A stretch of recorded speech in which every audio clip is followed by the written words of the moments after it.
Welcome back, ladies and gentlemen, to another brand new day for the LG Ultragear TEC Gauntlet Season 2, powered by WD Black and named Ryzen Radiant. It's going to be your boy Aggressive as the host this time around once again.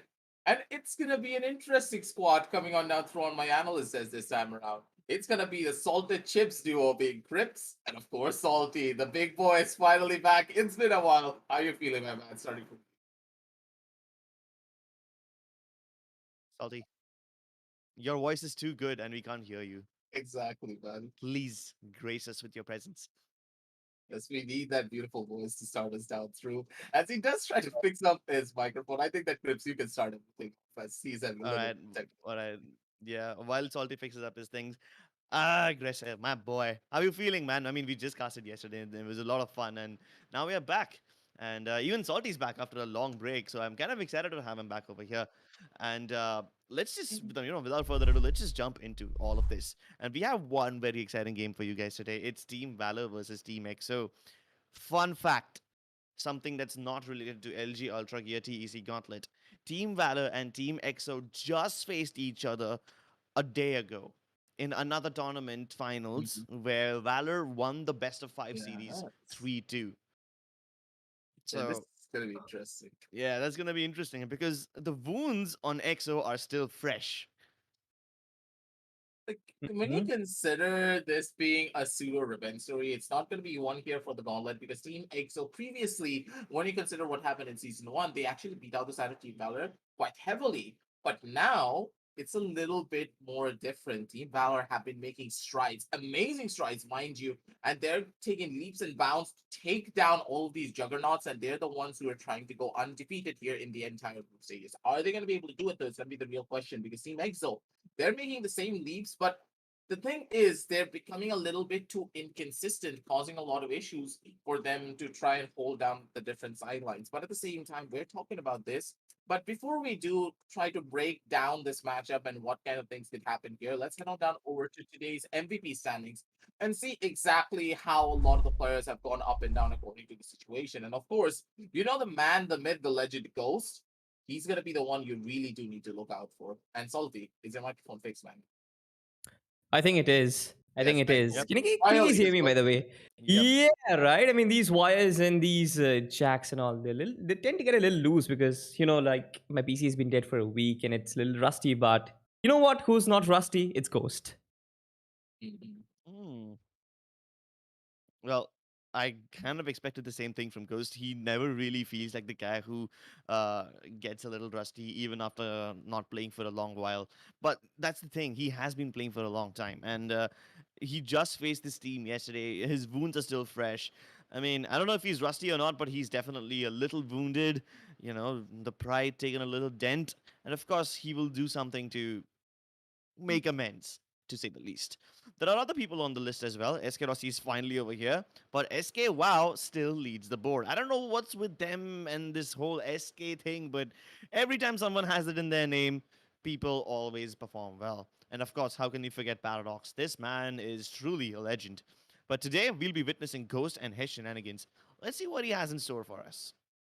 Yeah, honestly, Ghost is one of those players that I really want to see perform. But at the same time, talking about the performances, let's just see the overall arcing story of how they've been performing throughout the entire tournament as we head on down over towards the group standings. Because I personally feel as though things could just change up quite heavily here, considering the standings.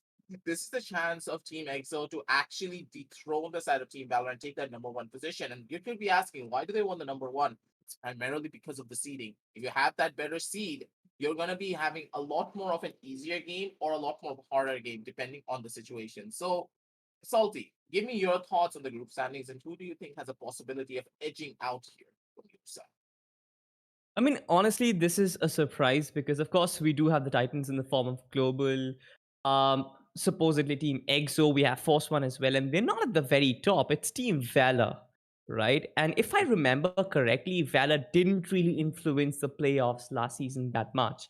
Now, the fact that they have taken down all these Titans and they are at the very top, like this just goes to show that there's an underdog story coming up in the community and there's a lot of upcoming potential, which basically means these titans, they've got to gear up and they've got to level up themselves.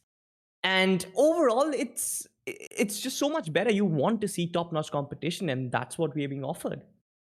I completely agree with you there. The main thing about this entire season two is that it's literally been the story of the underdogs. The fact that the underdogs are performing so well that we are amazed by it. Consider something here, Salty. The thing is, it was global, getting taken down by Team Valor. Yesterday we saw Rippers take down Enigma. We saw Enigma, not really an underdog, being able to take down Velocity. And now it's going to be even further beyond because Outset was also able to take down Force One. The amount of losses that are happening here, it absolutely astounds me to say the very least, because a lot of these teams, they're performing so well. And the fact that they're able to gear up and take out the Titans, we could just be in a new era of Indian esports, ladies and gentlemen, because these guys know exactly what they're doing. And hey, considering what people know exactly what they're doing, let's head on down over to team intro for the side of Team Valor, because these guys, they definitely know what they're doing, because considering the amount of potency that they have on the server, I don't know, man. This roster just is incredible, especially with Hunter and Buster at the heads of it. Don't you think so, Quips? Oh yeah, definitely. But Strokey will not be playing today. I do believe that Buster, Bullet, Pasha Sahil, Hunter, and Pixels will be playing today. But Pasha Sahil is here. And keep in mind, guys, Hunter used to be one of the most experienced IGL in the country, and Pasha Sahil used to be his second man. He used to be his right hand man. And I'm just really excited to see that duo come online together again. I'm a little sad because I won't get to see my boy Strokey over here. I mean, for those of you who don't know, I've known Strokey since I was 16 years old. Like we've been friends for like 8 years or something. So I'm a little sad that I don't get to see him in the server today. But hey, Hunter, Pasha Sahil back together, that really makes me excited. And then Buster and Pixels always keep on performing. So I'm expecting big things from Team Valor today. Yeah, Team Valor, they have a lot of big things on their mind, but at the same time, I really want to see who's going to be the big dog coming on down through from there. And so let's head on down over to the player spotlight powered by AMD Ryzen Radiant for the side of Team Valor and Salty. Give me your thoughts on Pasha, my man. Like we were talking about this guy, and he's going to be here on the jet. Pasha Sahil. I've seen him a little bit. I really haven't seen him too much to kind of form a very cohesive opinion. But for sure, the stats are nice. I mean, look at this ACS of 244, 13 assists, 35 deaths, and 52 kills. Considering the amount of matches the team has played and considering this performance overall, it seems like he's a really cool player. I mean, Crips is probably going to know much more about him. So I guess he's probably the better guy to talk about more of his and the skills and everything else. But according to me, it's a very clean slate, and I guess his performance today is probably gonna paint a clearer picture for me. Think that you would remember him a little bit more of last season as he did play on Team Coach P, but now he's kind of here on a different tone. He's on the side of Team Valor. No more disconnects, I would say, coming on down through because we still have a little bit of a PTSD for back from season one with the match between Coach P and I do believe it was Team Fangs. So yeah, that's a story that we don't really want to talk about, and I think that Chris still has PTSD to these days of what happened in that one singular match. But hey, I'm over it. yeah, he's over it, but he's still having a little bit of a problem here and there. Yes, and now moving on down the line, though, ladies and gentlemen, that's going to be the side of Team Valor. So let's head on down over to Team Exo's team intro and see exactly what the roster is going to be cooking up for us. Because personally, this team, it doesn't really need a lot of an introduction, but at the same time, I believe that moving on down the line, it could be a problem as well because this team is suffering heavily from inconsistency issues. Don't you think so, Crips? Um, I wouldn't say they're suffering heavily, but yeah, they have little, instances where they can be inconsistent. But let's not completely write them off just yet. Mhm. Um, this team operates in pairs. Excali and Side, they've known each other since I don't even know how long. They've been together since 2012, I guess. Not 2012, 2014, 2015, something like that. Mhm. So yeah, these guys have a great amount of coordination.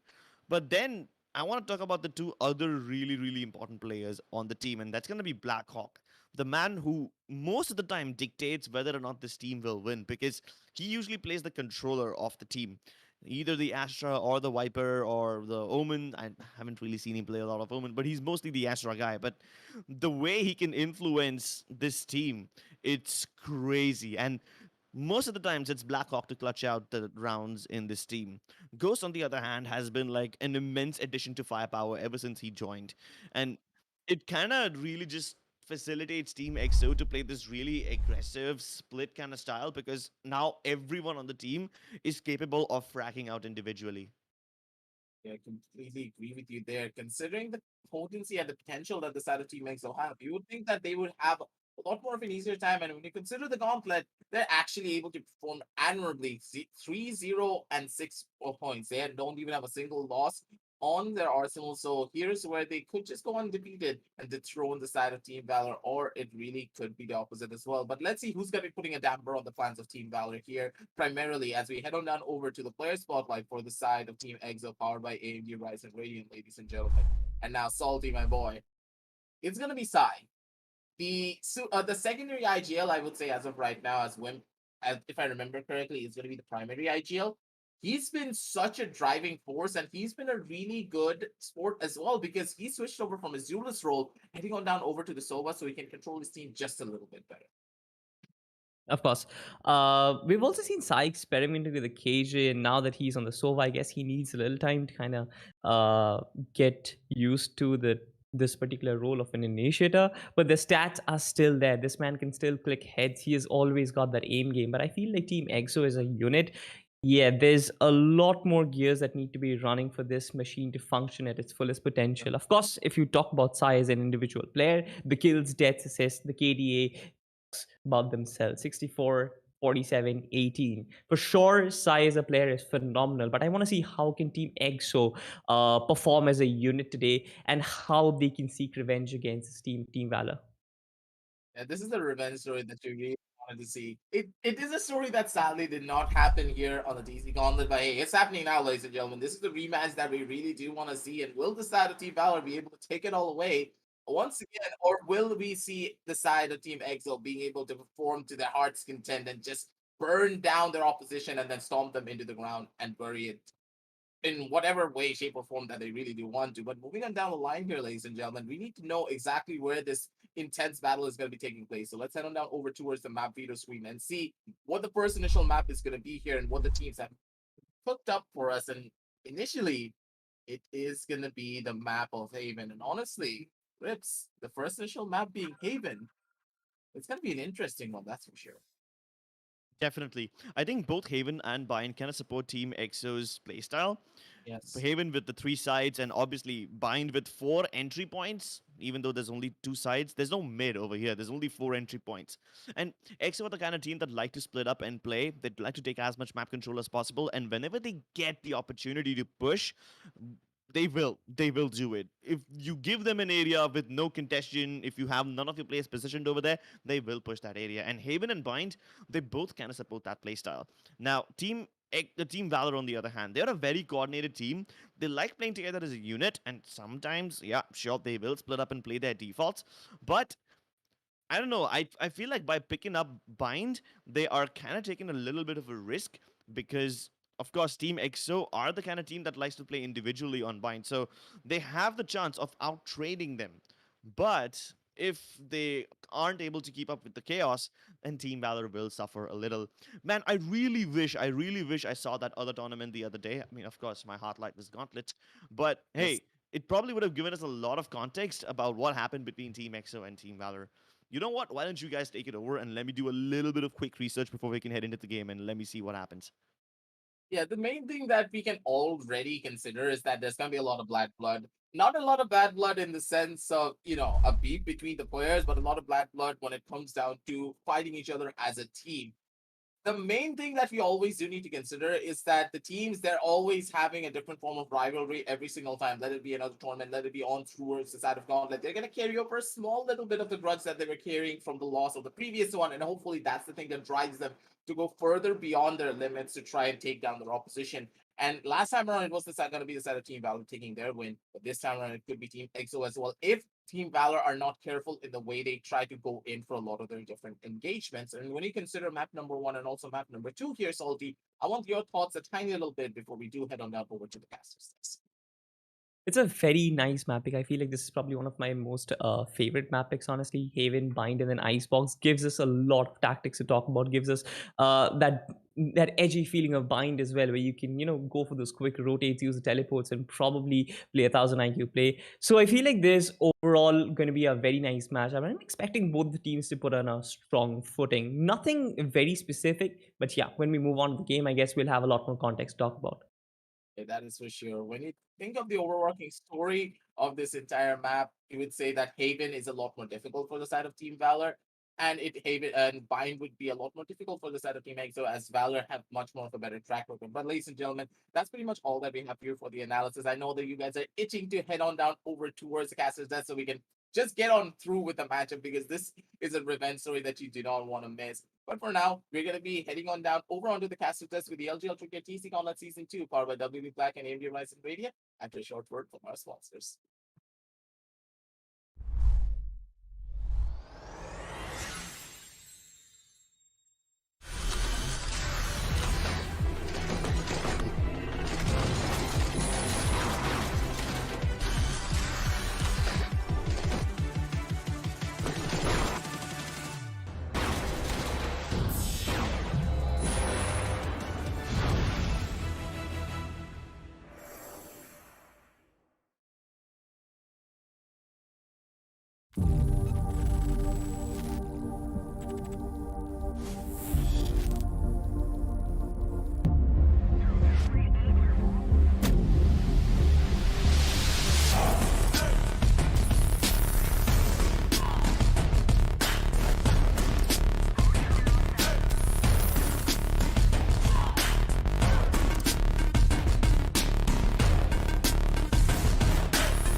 Hey guys, welcome back to the LG Ultragear presents TEC Gauntlet Season 2, powered by WD Black and AMD Ryzen Radeon.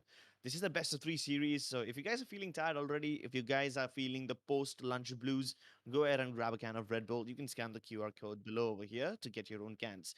Before we jump in the game, let's just take one final look at what maps are we going to be playing today. And luckily, I have some context for you guys as well. So, the first map is going to be Haven. Now, yesterday, we had Team EXO versus Valor in another tournament, and Valor was able to win Haven. Valor was also able to win on Icebox, but that map was in overtime. Like they won 13-14. And the funny part is they were also able to win in Bind. In that best of 5 series that happened yesterday between EXO and Team Valor, EXO was able to win on Split and Ascent. 2 maps which are not going to be played today at all. Which means Team Valor already has the experience of beating Team EXO on all 3 of these maps, and the veto just favors them in a massive way. Mm-hmm. Cool stuff. But I guess the fact that EXO lost, that must have been a very fresh wound in their Hmm. minds. And the fact that they've picked up Haven, it also kind of means that they've probably worked on it because they knew that they're going to Hmm. be playing Team Valor again tomorrow, that Hmm. is today, in this tournament. So I guess they might have worked on a few things and probably fixed up the chinks in their armor in the map of Haven, possibly even Bind as well. And I feel this is probably going to go to a third decider map. I feel it's going to go to the cold lands of Icebox. Yeah, it could go to Icebox. And hey, yesterday Icebox went to an overtime, so dude, that's gonna be one hell of a banger. Haven also was a little bit iffy. Like it was like 13-11 or 13-10. I don't remember the exact score line. And even Bind was like that. But the 2 maps which EXO was able to win, Split and Ascent, they won it by a landslide, 13-2 and 13-3 respectively. But hey, those maps won't be played today. So let's just jump into the AJ selection for Haven and let's see what these guys have got in store for us. Pasha Sahil on the jet doesn't really surprise me. Bullet will pick up the Cypher, just hovering over it. Buster on the Phoenix. So they already have a double duelist setup already. I mean, Pixels on the Astra doesn't really surprise me. Again, Hunter on Sova. I feel like at the other camp, Wimp on KJ, Sai on Sova, we know already. Blackhawk, Astra, Default, Ghost, Jet. I feel like Xcully might pick up the Rays or the Phoenix. I guess we'll have to wait for it, but no surprises as of yet, Crips. Yep, no surprises as of now. Wimp is going for Killjoy, Sai is going for Sova. I'm really interested to see Sai on the Sova. Like, he used to play as a duelist before, then he went on to the battle stage, then he picked up the Killjoy, and now he's in Sova. Like, this man has worn all the hats. The only thing I haven't seen him play is probably like a controller at this point. And he doesn't need to play a controller because Blackhawk is an amazing Select Astra. your agent. Excali is picking up the Sky instead of a Phoenix or any sort of duelist. I do believe that this will be a Battle Sky of sort, but Ghost is going to be the Jet, so no surprises over there. So a double duelist setup for Team Valor. 1 Initiator and 1 Sentinel along with 1 Controller. Whereas for the side of Team EXO, they have 2 initiators, 1 controller, 1 sentinel, 1 duelist. And that kind of makes things interesting now because Team EXO have the potential to gather more information about Team Valor. And Valor are not the kind of team that go for very elaborate strategies. They will go for fakes and double fakes. They will go for those default holds. But their mid-round adjustments probably are looking better than Team EXO right now. And that's probably the only reason why they were able to win yesterday as well, because of the mid-round rotations. Now that Team EXO are playing as a double initiator setup, they will have the ability to gather more information and maybe make better mid-round calls. So let's see how this all pans out. Team Valor will be starting on the defensive side and EXO on attack. Yeah, pretty much. I really want to find out how the double initiator strategy pans out. Actually, they do start on attack, so that gives them that opportunity to kind of get information on both ends of the map. Take some information on the A side, take some information on the C side as well, understand what the Valor defense looks like, and then probably find a chink in the armor. But as of now, we don't have any idea on how Sai plays on the Sova. I mean, I personally haven't seen him play on the Sova, so that is something which I'm really, really waiting to see, honestly. Well. Let's see how the Sova pans out for Sai. I'm actually excited to see Blackhawk a little bit more because this guy always entertains me. Like, he's probably the best player on the team right now. The way he's able to guide his team to victory is just astounding. What's even more exciting is Pasha Sahil on the server. It's been so long since I casted a game which Pasha Sahil was playing. I think I haven't casted a single game of Valorant which Pasha Sahil was playing. I mean, I've probably casted CSGO a lot, but yeah, I haven't seen this guy in Valorant before, at least in none of the games that I was casting. So, yeah, I'm really excited to see the Hunter Pasha Sahil duo come back together. These guys used to be beasts back in the day, let me tell you. Like, oh, if they're on the same team, God forbid you don't run into them. Just hope that you kill their other teammates before you run into them. Makes sense, makes sense. This is a nice one. Yeah, The cam is actually pretty interesting. I mean, just hopping on to a branch and trying to take it in a very sneaky position. Yeah. And he's going for a very passive angle too. It's not like he has an aggressive camera down the C-Long corridor to get all the information. Nothing of that sort. And we begin. A slow start to the round, rather. They're spreading out. 2 attackers just outside of C-Long, the other 2 outside of mid, and only the Killjoy holding outside of A as a little precaution in case anybody decides to push up. But after making contact on C, they will continue going back, and surprisingly, Team Valor are not playing aggressively. They're just holding angles. They realize that even XO will be playing for default, so they don't want to give up any early picks yet. Oh, digs exchange back and forth, but Sai gets the pick, and that's their cue to move in towards the A site. Absolutely, Pasha Sahil. He definitely is there in position, but a 1v4 is going to be too tough for him. Reinforcements does come in, but Pasha Sahil, he's the one who will take early contact. A lot of responsibility on him, and he has already been forced out of sight. The spike is going to go down, but Buster finds one player back. Ghost is down. A 1-for-1 exchange, and now here comes the post-plant positions. 4 versus 4, no heal available in Scally, which means the Sova is pretty damn low on health. Unfortunately, even Valor are running out of utilities to cover up the areas, and the Nanostorm Grenade will hold him back for a little bit. Pixels gets isolated, but Pasha Sahil so precise. He strikes twice, and he's about to stick it as well. The turret is going to be a little bit of a difficulty to deal with, but Buster, he just doesn't care. Wimp, he's isolating all the frags, and unfortunately, even after getting those 2 kills, he's not able to clutch out the round. I love Pasha Sahil already. I love this man. I love the way I love the way he isolated those frags on a heaven, and the way he just didn't even care. He just sat down to defuse the spike, and he didn't even move an inch. He knew that, all right, I'm going to start defusing. You give me cover, you don't give me cover, it doesn't even matter. I'm going to defuse the spike, and then I'm going to win the round. That statement, that speaks confidence, but good start for Team Valor. I can see a force by coming out of Team EXO, so they really want to go all in this one. Valor finally playing very aggressively this time around. They did not do it last time, but it seems like they want to take the initiative. Of course, almost died. That shot that landed just below his feet. Down to 2 HP. And you better hope that Excali has regrowth this time around, because last time, poor Sova, he died because Excali did not have any heals. This is an eco round, but Team EXO have still decided to buy. So, in the process of buying all their Spectres, they probably don't have any heals, and now they don't even have any men. They're very down. Barely any people alive. Oh, they do have a heal. Okay. He had enough money to purchase that, but now that both of their locations are revealed, what do? They continue going to Pizza even after losing all the players. And they know that there's going to be a Marshal over here, but do they know about the presence of Buster? Now they do. Yeah. Unfortunately, he won't be able to trade. Hunter swings wide, but not in time, and Excali is able to liberate the site. Turns it into a 2v2. This retake, I don't think it's going to be possible from the side of Team Valor. Things are looking up for Team EXO, and they might just be able to pull off this anti-eco. That is if the Cypher does not Oh no, backstab. But Pixels, unfortunate. probably could have waited for Bullet to come in too, and then they could have pinched Excali from both the sides.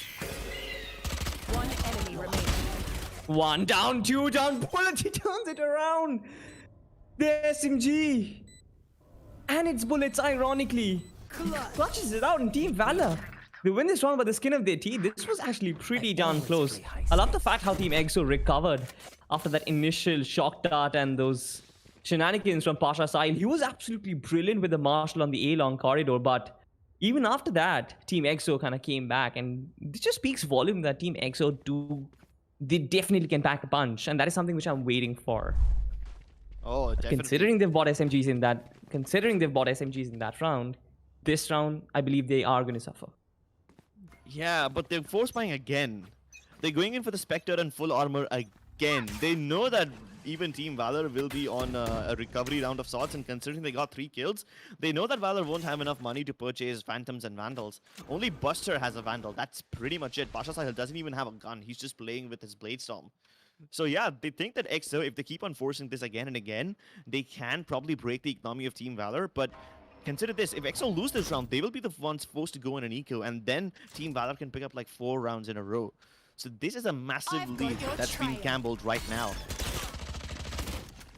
Seeker sneaks out, players going in. This is looking to be a full Garage for C commitment, but trades back and forth towards Garage, which means that all the players in C will now have no choice but to go down, put the spike, and just simply take post-man positions.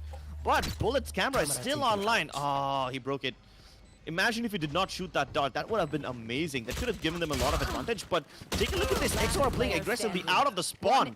They want to push the advantage all the way over here. And it's ball down to a 1v1. It's a Vandal versus a Spectre. Oh, the sound cue. Ooh. Wimp burned, and that gives away his position. Now Pasha knows exactly where he is. He's got both the flashes too. A little bit of high ground on Lakhs could definitely give him the headshot angle, but he's about to go in for the wrong time, and Wimp, he's able to recover.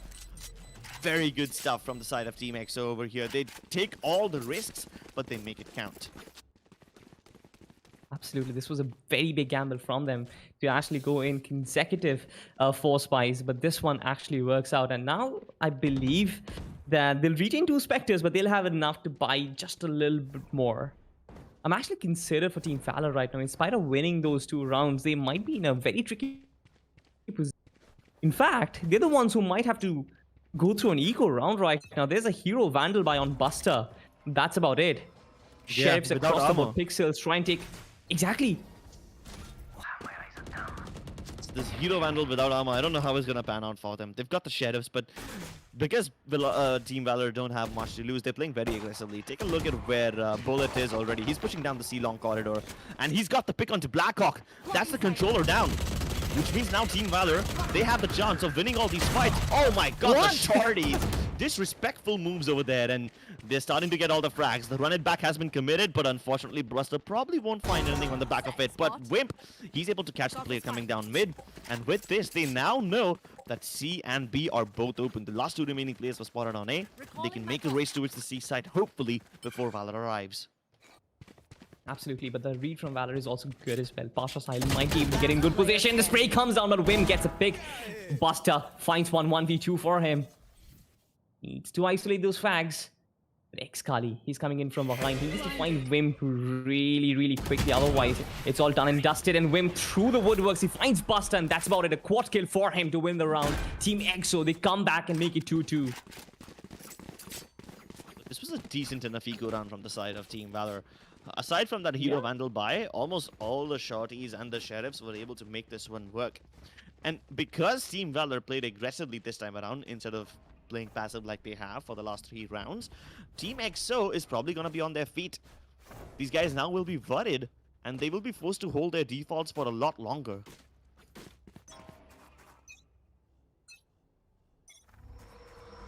See what Team EXO can pull off this time around. A lot of friends towards the A corridor. Of course, the ultimate has been committed. Pasha Sahil wants to get back to safety, but will Ghost allow that? That's the question. But again, they do have a presence on the C side as well. Anything can happen from this point. I guess getting early picks would be Team EXO's first priority. Here comes the Hunter's Fury. Early investment. Excali being tagged. But nah, no kill. He survives that one. But now that they know that there's no Hunter's Fury available, they can go in and use the lockdown.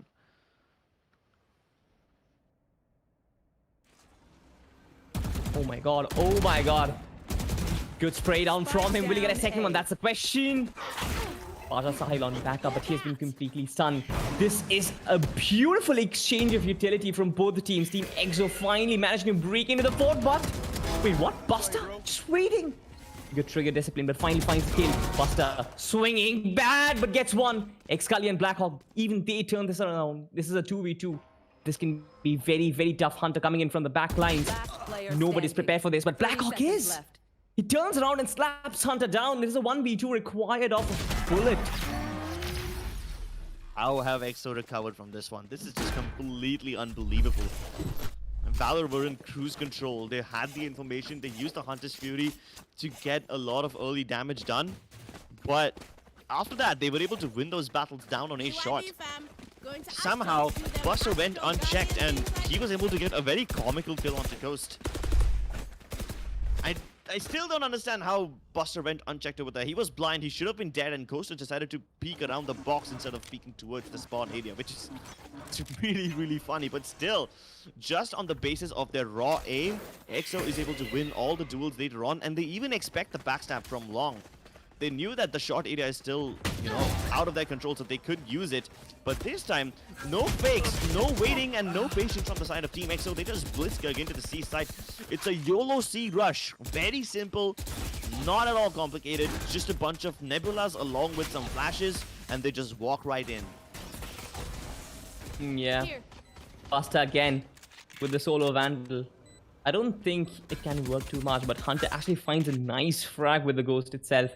A 3v4, but it can be very difficult considering the kind of buy they have. Look at the post-plant positions. It's almost impossible to penetrate. Buster finds one. Even Pasha Sahil managed to escape that one. He finds two. Pasha Sahil completely rendered useless without a weapon. Side Dreams. He gets 3 frags in this round. The Team EXO out of nowhere. In spite of losing the first 2 rounds, they get 4 back. Yeah, now it feels like that gamble has paid off. Oh, Now definitely they've that gamble has paid off. up on their... I mean, I was a little worried because, going for the force buys again and again might render you economically crippled if that doesn't work for you, but the gamble's paid off, and in such massive ways too. They've won 4 rounds in a row right now, which means Team Valor is finally on max loss bonus, and they can afford weapons once more, but they're not starting to build any sorts of economy. In fact, Team EXO, even if they lose this round, they will have plenty of money available in this bank so that they can make a comeback later on.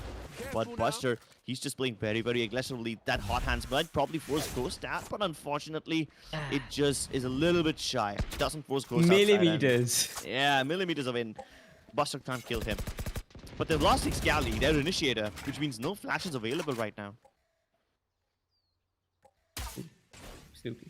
We've also seen that the YOLO rushes do make sense, so the shot dart was weird, but Team X was slowly creeping their way towards the B side. Now Buster hasn't covered well, but if this is going to be in YOLO B push, even I feel like Buster, there's going to be too much for him to deal with. Look at this. Jet already makes his way in. Wimp find the kill. Hunter too late on the arrival. And now B side is all there for taking. Bullet finds one. The ultimate invested, but no. Wimp swings wide. Pixels and Hunter. They get 2 of their own. This is a flurry of frags, but Sai all by himself. What can he possibly do now? The lockdown just going out. 30 seconds left. Well, that was easily dealt with. Pasha. Yeah. And they knew exactly what he was doing. Yeah, and I'm actually very surprised that Team Valor are able to win against EXO without playing aggressively. I thought that EXO will challenge them to, take control over every part of the map whenever possible. But hey, Team Valor recognized that EXO are the kind of team that likes holding defaults for a bit and then spreading out. So that's why Team Valor are playing very, very passively. And it's not like they're going actively to hunt for information. They're just rotating passively and sometimes preemptively, but most of the times it's paid off for them. So this is actually very good stuff from the side of Team Valor. And of course, when Pasha Sahil's popping off like that, you don't even need to go for hunting information actively. You can just take one engagement at the start and then fall back after you've got the man advantage. Now the ball's in EXO's court. Enemy tagged. Here comes the drone, finds one. I guess finds both of them. The Seekers comes out as well. Excali, they really want to make this C push happen. Buster hasn't really been forced off, but Excali is just walking through it. Pixels all by himself. It's all green and purple around him. What can he possibly make of this? He needs to find one frag, but no side dreams through the smoke. Bullet. Nah. All these guys, they're getting fragged through the smoke itself. They're walking through their own smokes, but they're really suffering a 2v4. This gets really tough from here on. Hunter as well as Pasha Sahil. I guess Sahil should actually save this op. Probably. He'll go for this if he's able to get a pick, but other than that, I don't think it's possible for them. They're just trying to push the advantage as much as possible. Recon dots destroyed, which means they know there's someone towards backside, and Pasha Sahil has switched over to a Vandal instead. Hunter now, he should be able to recover the op, considering it's in a safe spot, but then he'll have to go all the way around. And I don't know if Team EXO will let him do that. So that's going to be the op conceded. But here's the thing. You were right. Team Valor got taken down through their own smokes. First, it was Blackhawk who was trying... not Blackhawk, I'm sorry. It was Pixels who tried to go for a concussion at the wrong time, and he got hit with the cabbage in the face. And then he walked into Nebula to get taken down by Sad. What else do you call it? The Seeker? I mean, it looks like a bloody cabbage. It looks like jellyfish cabbage. of sorts. And then... Who's a foodie guy? Salty or crisps? Oh, listen. Cabbage is not something foodies eat, okay? Yeah, I'm I mean, a it pure isn't really carnivorous guy. You feed me birds, you feed me chicken and turkey, I'll be happy. Just keep those flashes away from me. Either way, it was funny how even Bullet got taken down later on through his own cyber cage. So yeah, that was just a bunch of unfortunate incidents because there was a tiny gap. Excali was able to walk in first. So yeah, Team Valor, now they start to feel the brunt of letting Team EXO play aggressively and themselves not going ahead to take these frags. And that's probably why they have this A stack in place. They can sense EXO starting to creep up over here, but they've left Wimp as a lurk towards B. Now, if anyone from the side of Valor who tries to rotate via the B side will need to be careful about Wimp. He knows that his teammates are deliberately making noise towards A. In fact, I think that's the whole play over here. Team EXO deliberately make as much noise towards A as possible and then catch someone in the middle of rotation. But Valor don't budge. They're not rotating at all. They have 3 players on A, 2 players on C, and B side is completely open for the taking. And EXO are like, yeah, sure, thank you for the free plant. Planted.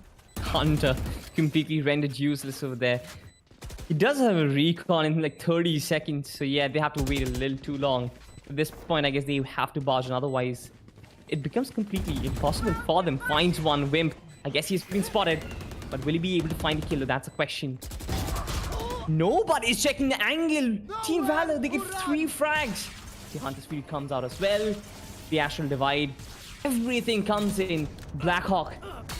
Will he be able to enter this? I don't think so. I didn't even think that was happening, but Sai. No shock darts, no Hunter's Fury, Astral Divide, smoke. How can he possibly get the diffuser? He doesn't.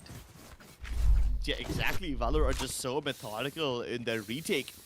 They cover some of the angles with the Cloudburst, pick up fights towards the front of the site, and then literally let the guy in backside near Gong stay alive while all his teammates are dying around him.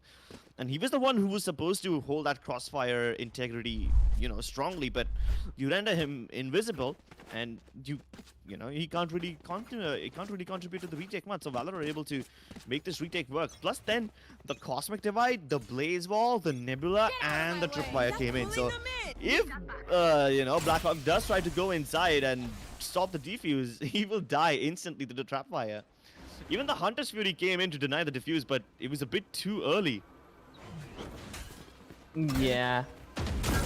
Pasha Sahil been spotted but escapes to safety.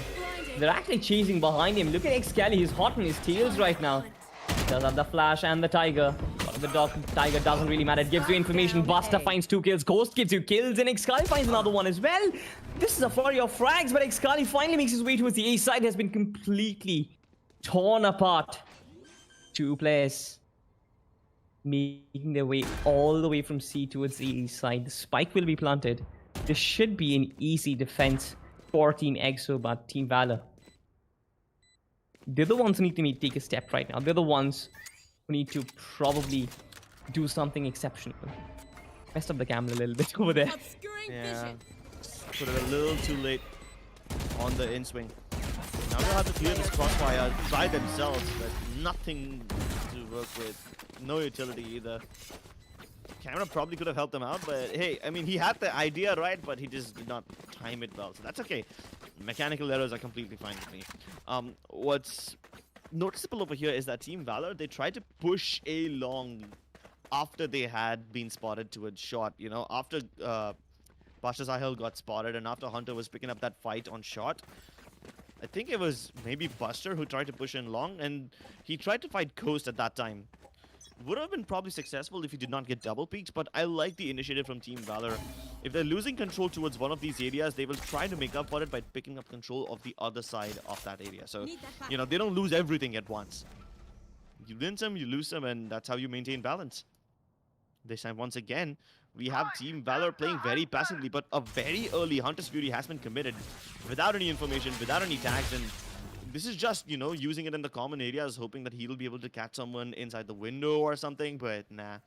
But now that the Hunter's Fury is out, Team XO can use the lockdown plus Astral Divide combination and get the side for themselves.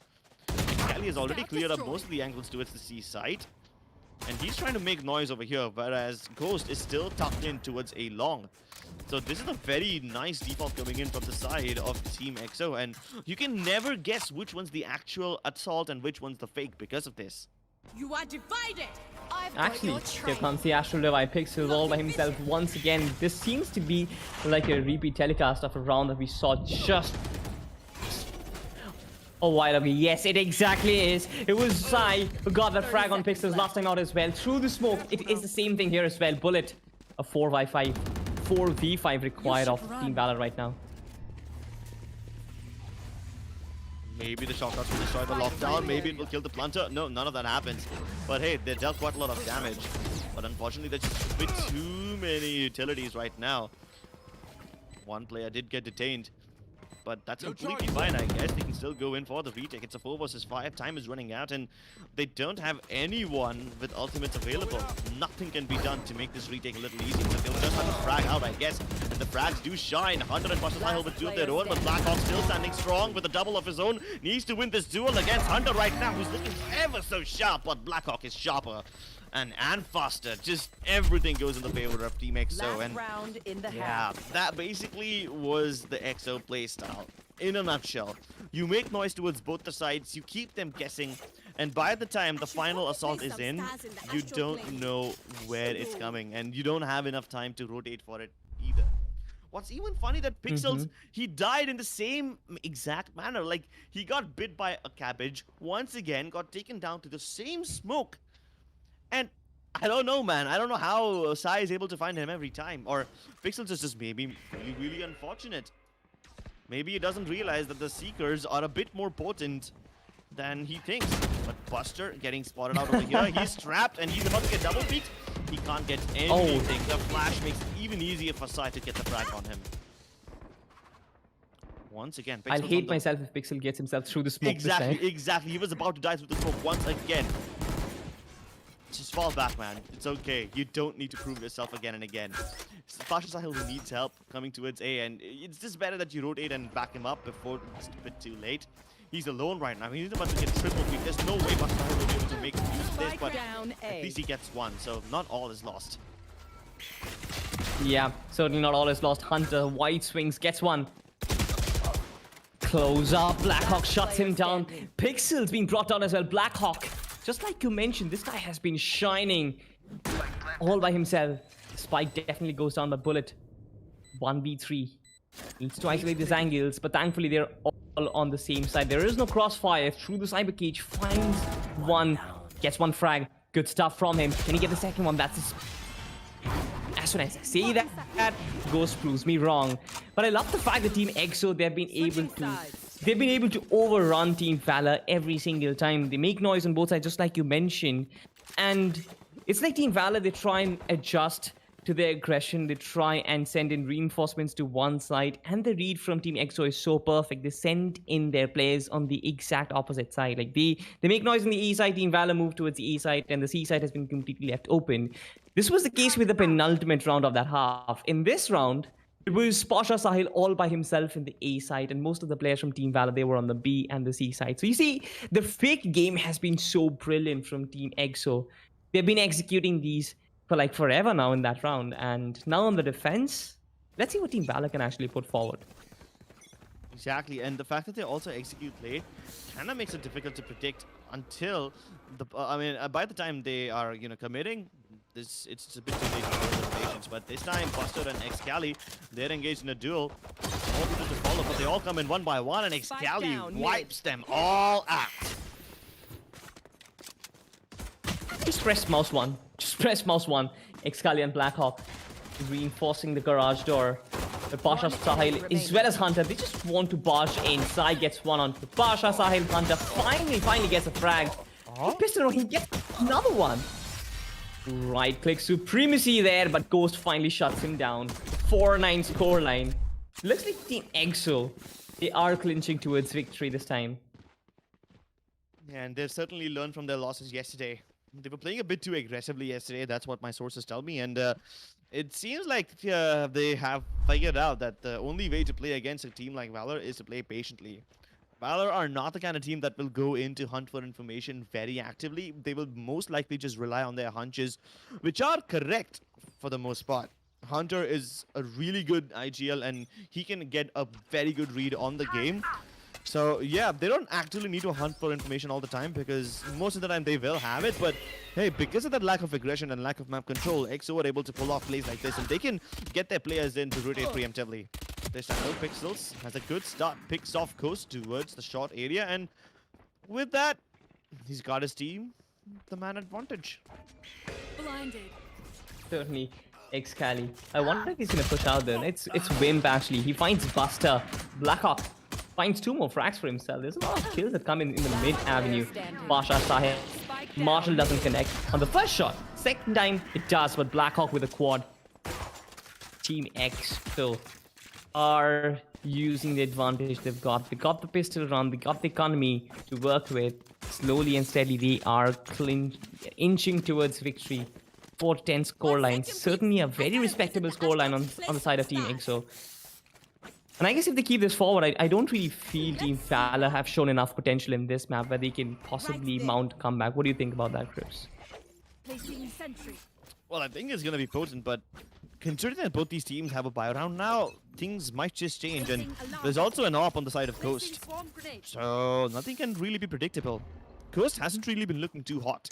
He's usually the guy who frags out for the side of Team EXO, and he's the guy who hard carries them, but this time it's Blackhawk who's lifting his team.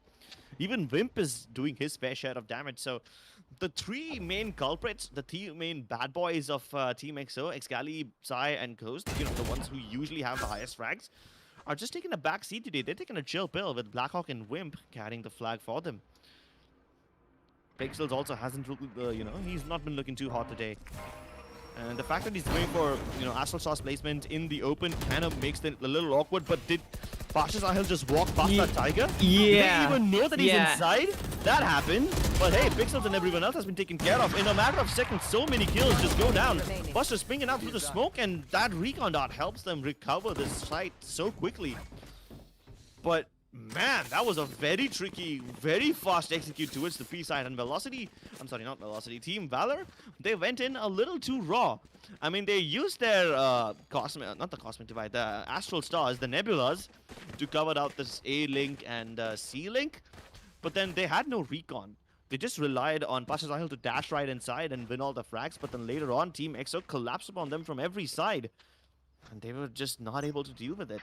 In fact, Team EXO even pushed out of garage and backstabbed them from the B main entrance. I mean, at that point, you definitely can't deal with the backstab so quickly. In a post-plant, sure, you can deal with it, but before you can even control the side, if that thing happens, you're just a dead man. This time, Pixels, he's finally able to deliver with the opening frags. He's finally got his 5th kill off the game, so he's currently bottom bracket on the table, but hey, if he's able to get all these opening picks, then that's amazing. Hunter liberates Garage, but Ghost will shut him down. So now they know where the operator is, and they can go towards the other side. But Sai over here is just a bit too strong. Operator or no operator, they are very, very capable of destroying them. Quad kill for Sai, and that is one clean way to shut them down and get map point. Team EXO have been looking ruthless. They've been shutting down every single aggression. Honestly, it does come down to their tactical advantage because Team Valor, they haven't been using that many fakes, many different pieces of, I don't know what you want to call it, big brain stuff. Yeah, But yeah, Team EXO. Yeah, but Team EXO, they've been winning their frags, and I want to point it out that Sai, Ghost, and others, these guys are actually popping off. Look at Ghost. He was flashed, but that man shuts down Buster like it was nothing. Pasha Sahil, he gets one, but he will get shut down instantly. Exchange of frags again, a 3v3. What can possibly happen? Time to hunt.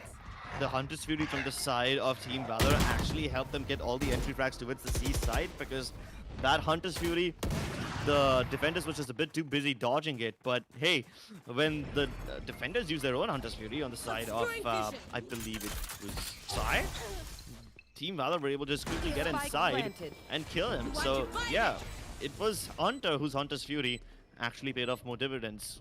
Very true to his name. But now in this 2 versus 3 retake, the only thing that's helping them is this Cosmic Divide. And the very easy way to deal with the Cosmic Divide is probably with the utility of with the Sky. I mean, you could have made it a little easier if you had the Sova online. But another Cosmic Divide comes up, and this time it's placed towards long and short, which means any post-spawn positions will be negated. Team Valor will be forced to fight them. And fight they do! They win those fights too! And Hunter is able to finish it off in style. Very impactful round from the side of Hunter. Both the teams used up the Sova ultimate and the Astra ultimate. Hunter's ultimate obviously was a bit more better because he was able to shoot everyone who was towards the C side, which actually helped his entry fraggers get those kills as well. But then as soon as Sai popped his Hunter's Fury, he was immediately shut down. And then the Cosmic Divides, they held back the side of Team EXO for the longest time. And when EXO put up their own Cosmic Divide, Team Valor just literally ignored it. They said that no, we will not stay behind it. We will come outside and fight. They even put a Nebula so that they can get a little bit of extra cover and stay safe from the players in heaven. And it was just perfect. Really good counter utility usage from the side of Team Valor. But the question begs, is it a bit too late? Might be. Look at EXO pushing up. The Pixel finally finds one. He finds both of them.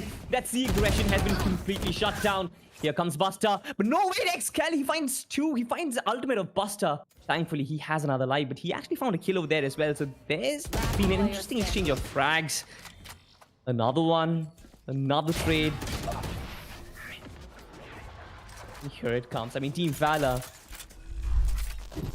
I don't know consolation round scripts, but they do have the potential to kind of mount a comeback. It might be a miraculous one, but at this point, just like you mentioned, I feel like it's a little too late. One very slight mistake might cost them this map. Yeah, and there were some mistakes now, weren't there? Pasha Sahil died for absolutely no reason. He could have had much more than just his Vandal and the shield right now. He could have actually had enough money to purchase the Operator. And then even Buster, if you see, I mean, he was able to predict the backstab from Vim coming in from Garage, but hey, it was a bit too late. Ghost getting caught with a flash in his eyes, and it's taken down at the worst possible time. Now it's just Excali over here, and he needs a little bit of help. Luckily for him, the Sova has arrived, and the Sheriff shots are just so precise. Two people get taken down, and it's 3v3, and Excali, my goodness, stop blowing my mind! He's blowing off everybody else's skulls. And Hitbuster can't even go for the plant right now. There's a lockdown, and the spike is dropped in a very awkward situation. He's gonna have to go all the way around those boxes to retrieve it. And from that position, he can get taken down very easily. He's exposed from the side, from heaven too. And Vapor's already in position. Balls it down to a 1v1. Can he protect Blackhawk? Yes, he will! A triple kill for Excali, but Buster does one even better by picking up the quad. Didn't really expect that one. He actually spotted the KG real quick, but the fact that he would get the Astra, I didn't really expect that. Buster, kudos to you. Good stuff over there.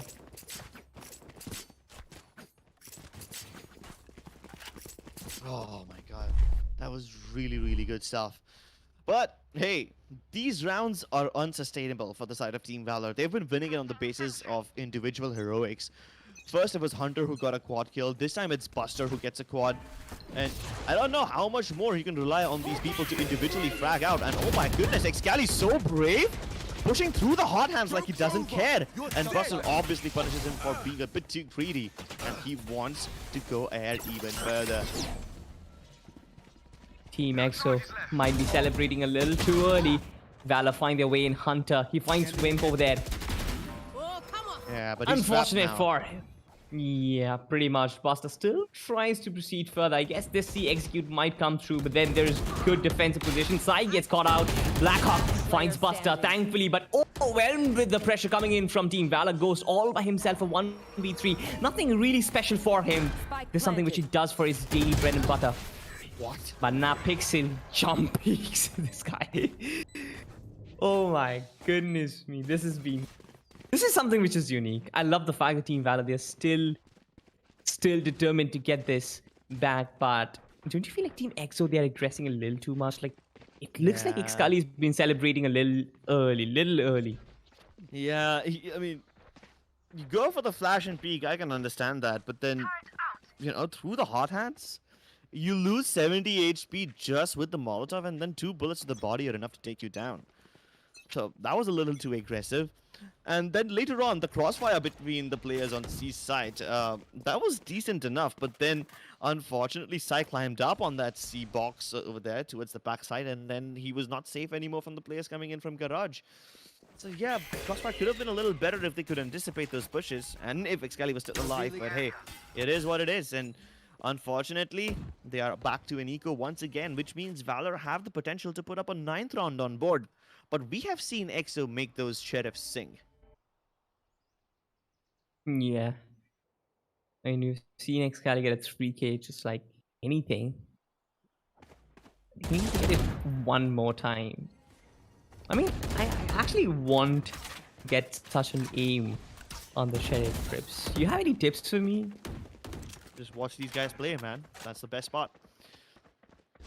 I never criticize someone if they miss their shots or if they whip their aim, but yeah, I just criticize his decisions, and I don't blame Ghost for dying over here. He was trying to gather some information. He thought that the Wolf would be able to keep him safe, but nah.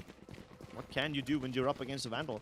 And it's okay, man. I mean, even if they lose their lives in this round, that's completely fine. But Sai, he's using the curvature of the Nebula to get a little kill, and he could have fallen back to safety as well if Pasha Sahil did not push through that Nebula. But really good awareness of that smoke over there. Okay.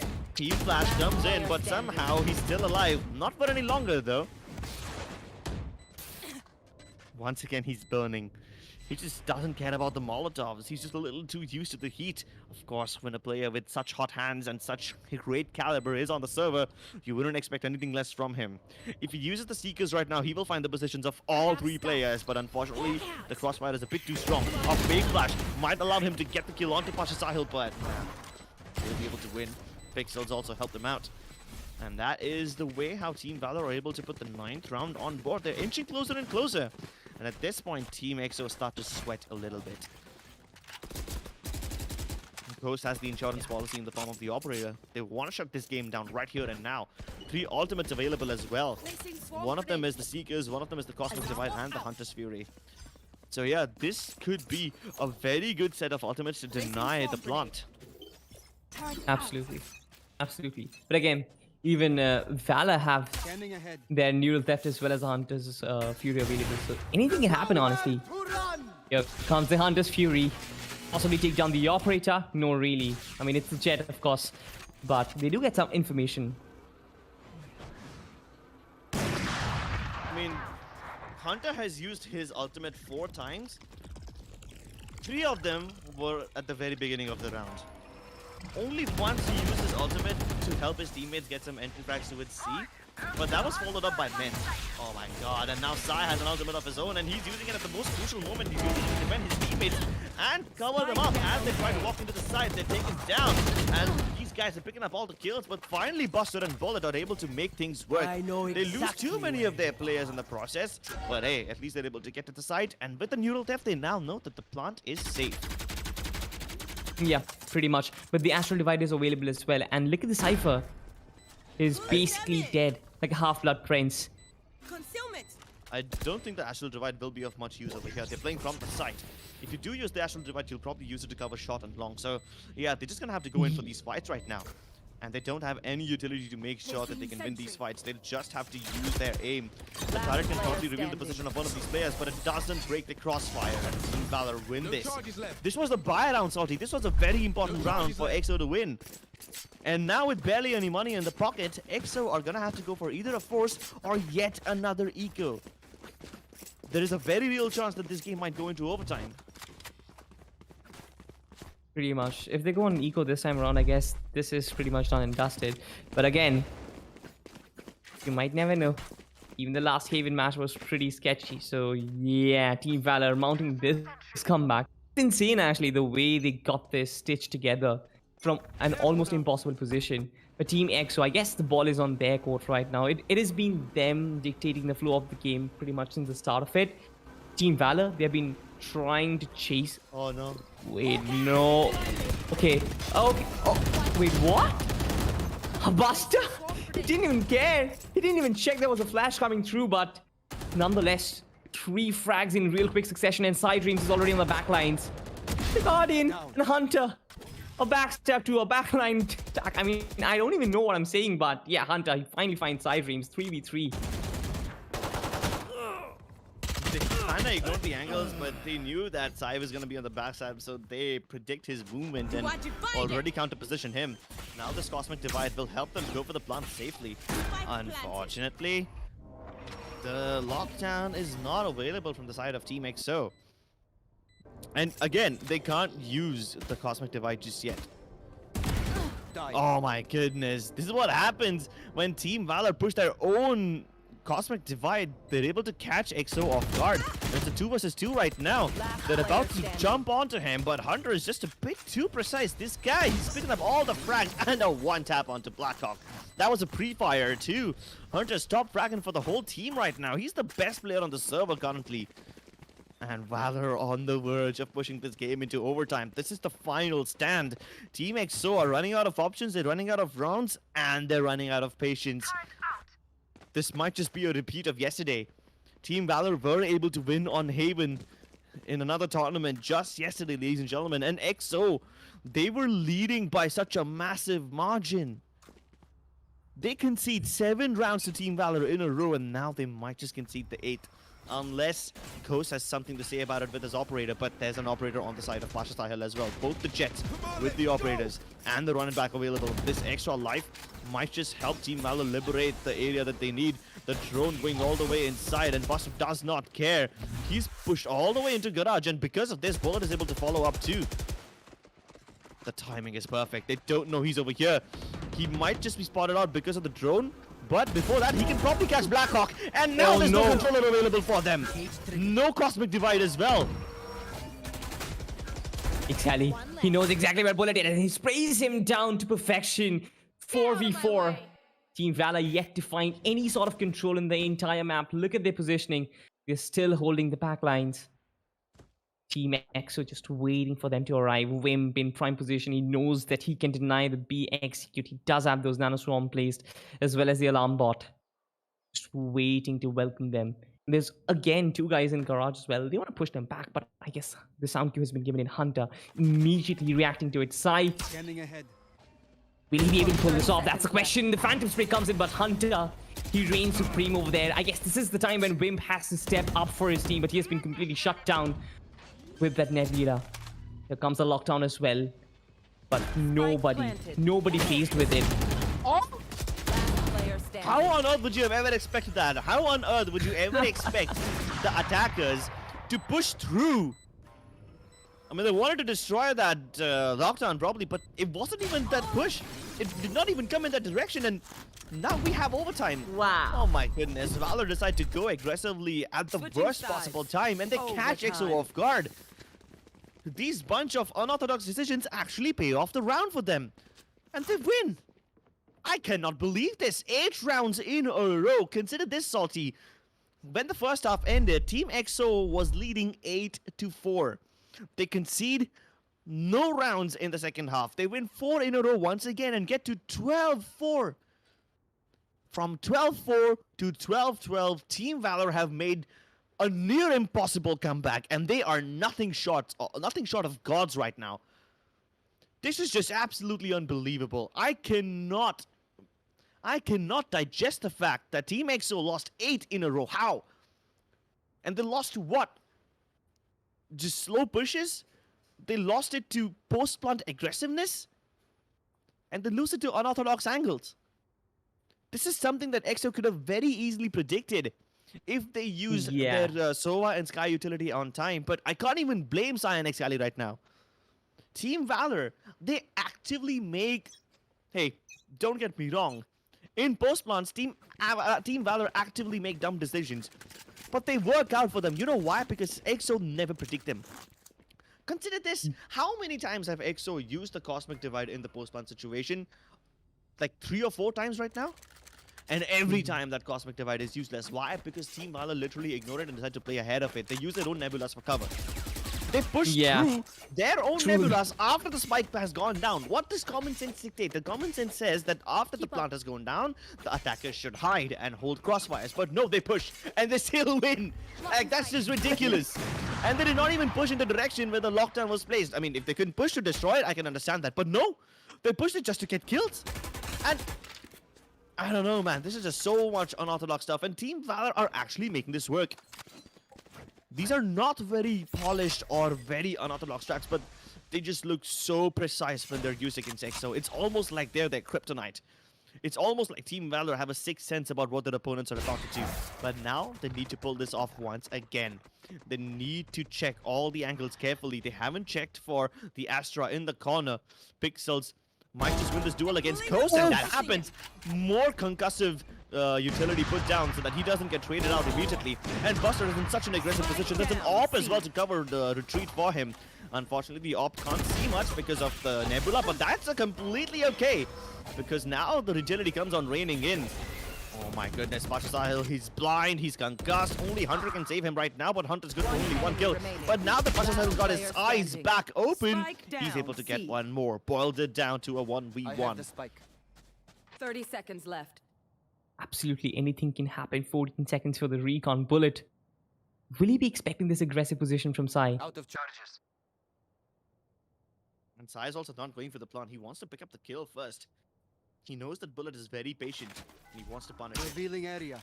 At least now he knows that Bullet won't come through from 10 garage. seconds left. And now he's paranoid that he might be coming through from the C-long area. He's been spotted. Stick the plant. Now Sai can have the time in his favor. Pressure's on Bullet now. What? He takes the fight. Dude, everyone's going for this unorthodox place right now. I would have expected Sai to go around and hide or something and play for the postman, but no, he decides to pick up the fight instead. I mean, this is something that Team Valor did in the last round of regulation. And now Team EXO are using their own medicine against them. Pretty much. I mean, I love the fact that Team Valor, they set up so aggressive in the C-long corridor. If I'm not mistaken, I guess it was Pasta who pushed up to such an aggressive position. Even Pasha Sahil was pretty much in a very aggressive position with the operator, but nothing really worked out. They got frags wonderfully, but eventually it was Team EXO who just pushed up and got so many return frags for themselves, which evened it out to a 1v1. 12 to 13, just like you mentioned. This is a clean slate right now. Ghost missing the shot. But get the information. Sai has some information to work with as well. Team Valor, their cards have been revealed. Possibly one of those attacks could be a fake. They know they cannot invest in one side too much at this point. There's presence in A, there's presence in garage, there's presence in B. Yeah. They just need to hold calm, and that is something which Team Valor had been doing for so long. But that defensive strategy didn't really work out too much. So yeah, Valor are trying to pull a page out of EXO's book. And we already saw how EXO used the post-plant aggressiveness to catch Valor off guard. So both the teams trying to one-up each other. They're literally trying to use their own strats against them, but hey, time is running out. There's barely 40 seconds left, and Team Valor have gotten absolutely no control of these sites. At least the one thing that they managed to do is boil out the agility from the side of Team EXO so that they can at least go in for the plant, but Blackhawk, he punishes Bullet. They go into it C-long and A, they go into it C-link and A-link respectively, and they all get killed. The spike has gone down, but nobody left to defend it. And it's just down to Buster. 1v5 required of him, and he doesn't even have his run it back available. Unfortunately, Team EXO will be able to win this game finally. It was a very difficult one. almost went down to a double Defenders overtime, win. almost lost it. They went from 12-4 to 12-12, but finally, they were able to win. Finally. I I know. mean, this was a hell of a match, honestly, since the start. I mean, we talk about momentum, we talk about that pendulum effect. One time the momentum shifting towards one side, it shift towards the other side, but nothing really, like it felt like it was Team EXO, it felt like it was Team Valor, and finally Team EXO getting their fair share of victory. I mean, consider this. Last round of regulation, the score is 12-11. Team Valor, they go for the plant on B side, and then they push out of B. They push towards C Link. What does that result in? Results in the death of Excali. It gets them the round. This time they do something again similar to that. They push out of C Link and A Link, but this time they die. And out of the 4 times that Team Valor has tried to push towards the B side, they've only been successful once. And that was because they went in aggressively when it was least expected. They tried to replicate the same thing in overtime and it did not work. So it's like a 4-1 score, right? 4 times that aggressive play worked. Sorry, 4 times it did not work, only once it did work. And unfortunately, they tried it in the last round of the overtime, and that was a bit too much of an unnecessary risk, I believe, and that's probably why they were able to lose Haven. And with this, now Team EXO have a 1-map lead. Consider this, that EXO was losing yesterday as well on Haven. They almost lost the game this time around, but they were able to just, stabilize at the last moment. Let's take a look at the highlights, because this game had some really, really cool moments where both the teams were counter-starting each other, and we'll try to take you through it. Yeah, absolutely. I mean, it all began with Pasha Sahil just kicking head, right? He was absolutely scintillating right at the start. But again, Team Valor, we know the fact that they started really, really slow. They wanted to stay passive. They stayed in their default positions in their defenses and didn't really go out hunting for information. Team EXO, in fact, they were the ones who were getting so much information because of the fact that they had that double initiator setup. They were getting information in the A side. They were also making their presence felt in the B side as well. Even in the C side, most of the time, even there has been situations where the B side was left completely open because Team Valor, they were more concerned of the A and the C defense. But eventually, Team EXO, they just find entries into site. And I mean, that just goes to show that sometimes possibly you might just have to go aggressive to buy some information. Again, Crips, what are your thoughts on it? Yeah, I mean, you sometimes need to play aggressively to get information, but that is exactly what Valor were not doing. They were playing very passively on the defensive side, which does. I mean, I can understand why they were doing so. It's because Team EXO, they place in such a default manner that they want you to play aggressively against them. Team EXO are holding all these angles because they want to want to play for picks. If the defenders play aggressively against Team EXO, EXO will be very happy. They want you to play aggressively. They want to pick up all these kills. And after they've gotten a pick or two, that's when Team EXO will really decide where they want to go. But that's exactly what Valor are doing to counter them. They do not give them the picks.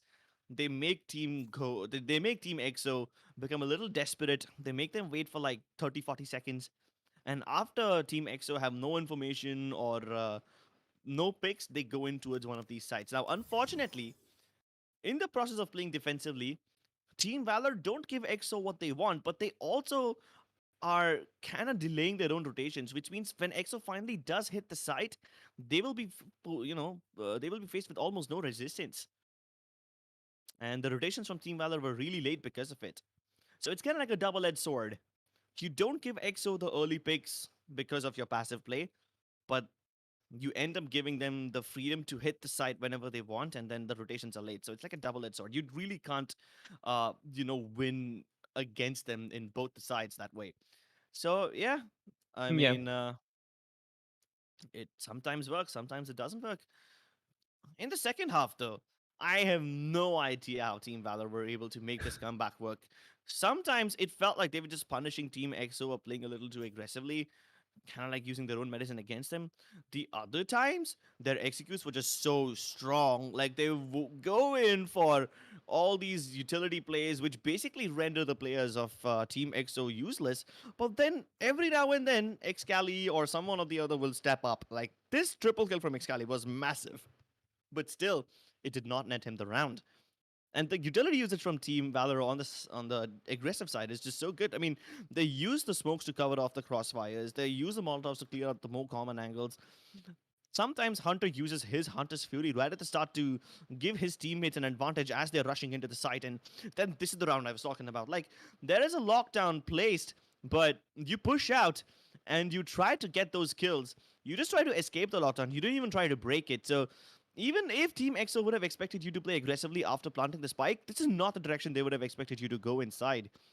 But then, aggressive post-plant situations, Sai decides to play aggressively over here too. He uses Valor's own medicine against him. Like, Bullet would have never expected Sai to come out rushing to him, wide peeking like that. He would have probably expected Sai to play for, a post-plant from far away, but that did not happen. And they tried to replicate the same thing again. Like, Valor pushed out of C-Link and A-Link. It worked for them in the last round of regulation, but it did not work for them in overtime. And it was a risky strat, but they can't keep on doing the same thing again and again. Absolutely.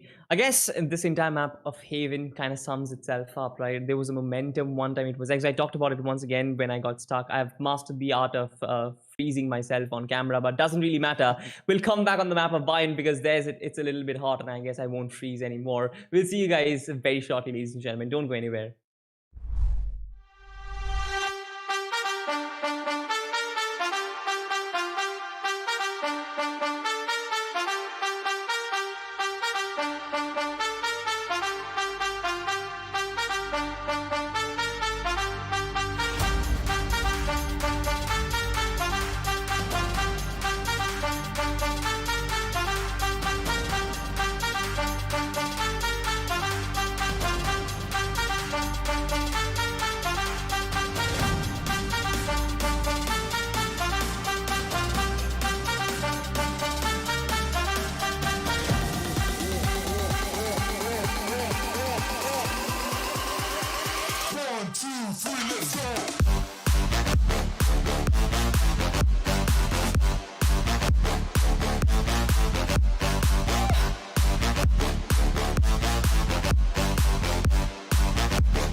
Hey guys, welcome back to LG Ultragear presents TEC Gauntlet Season 2, powered by WD Black and AMD Ryzen.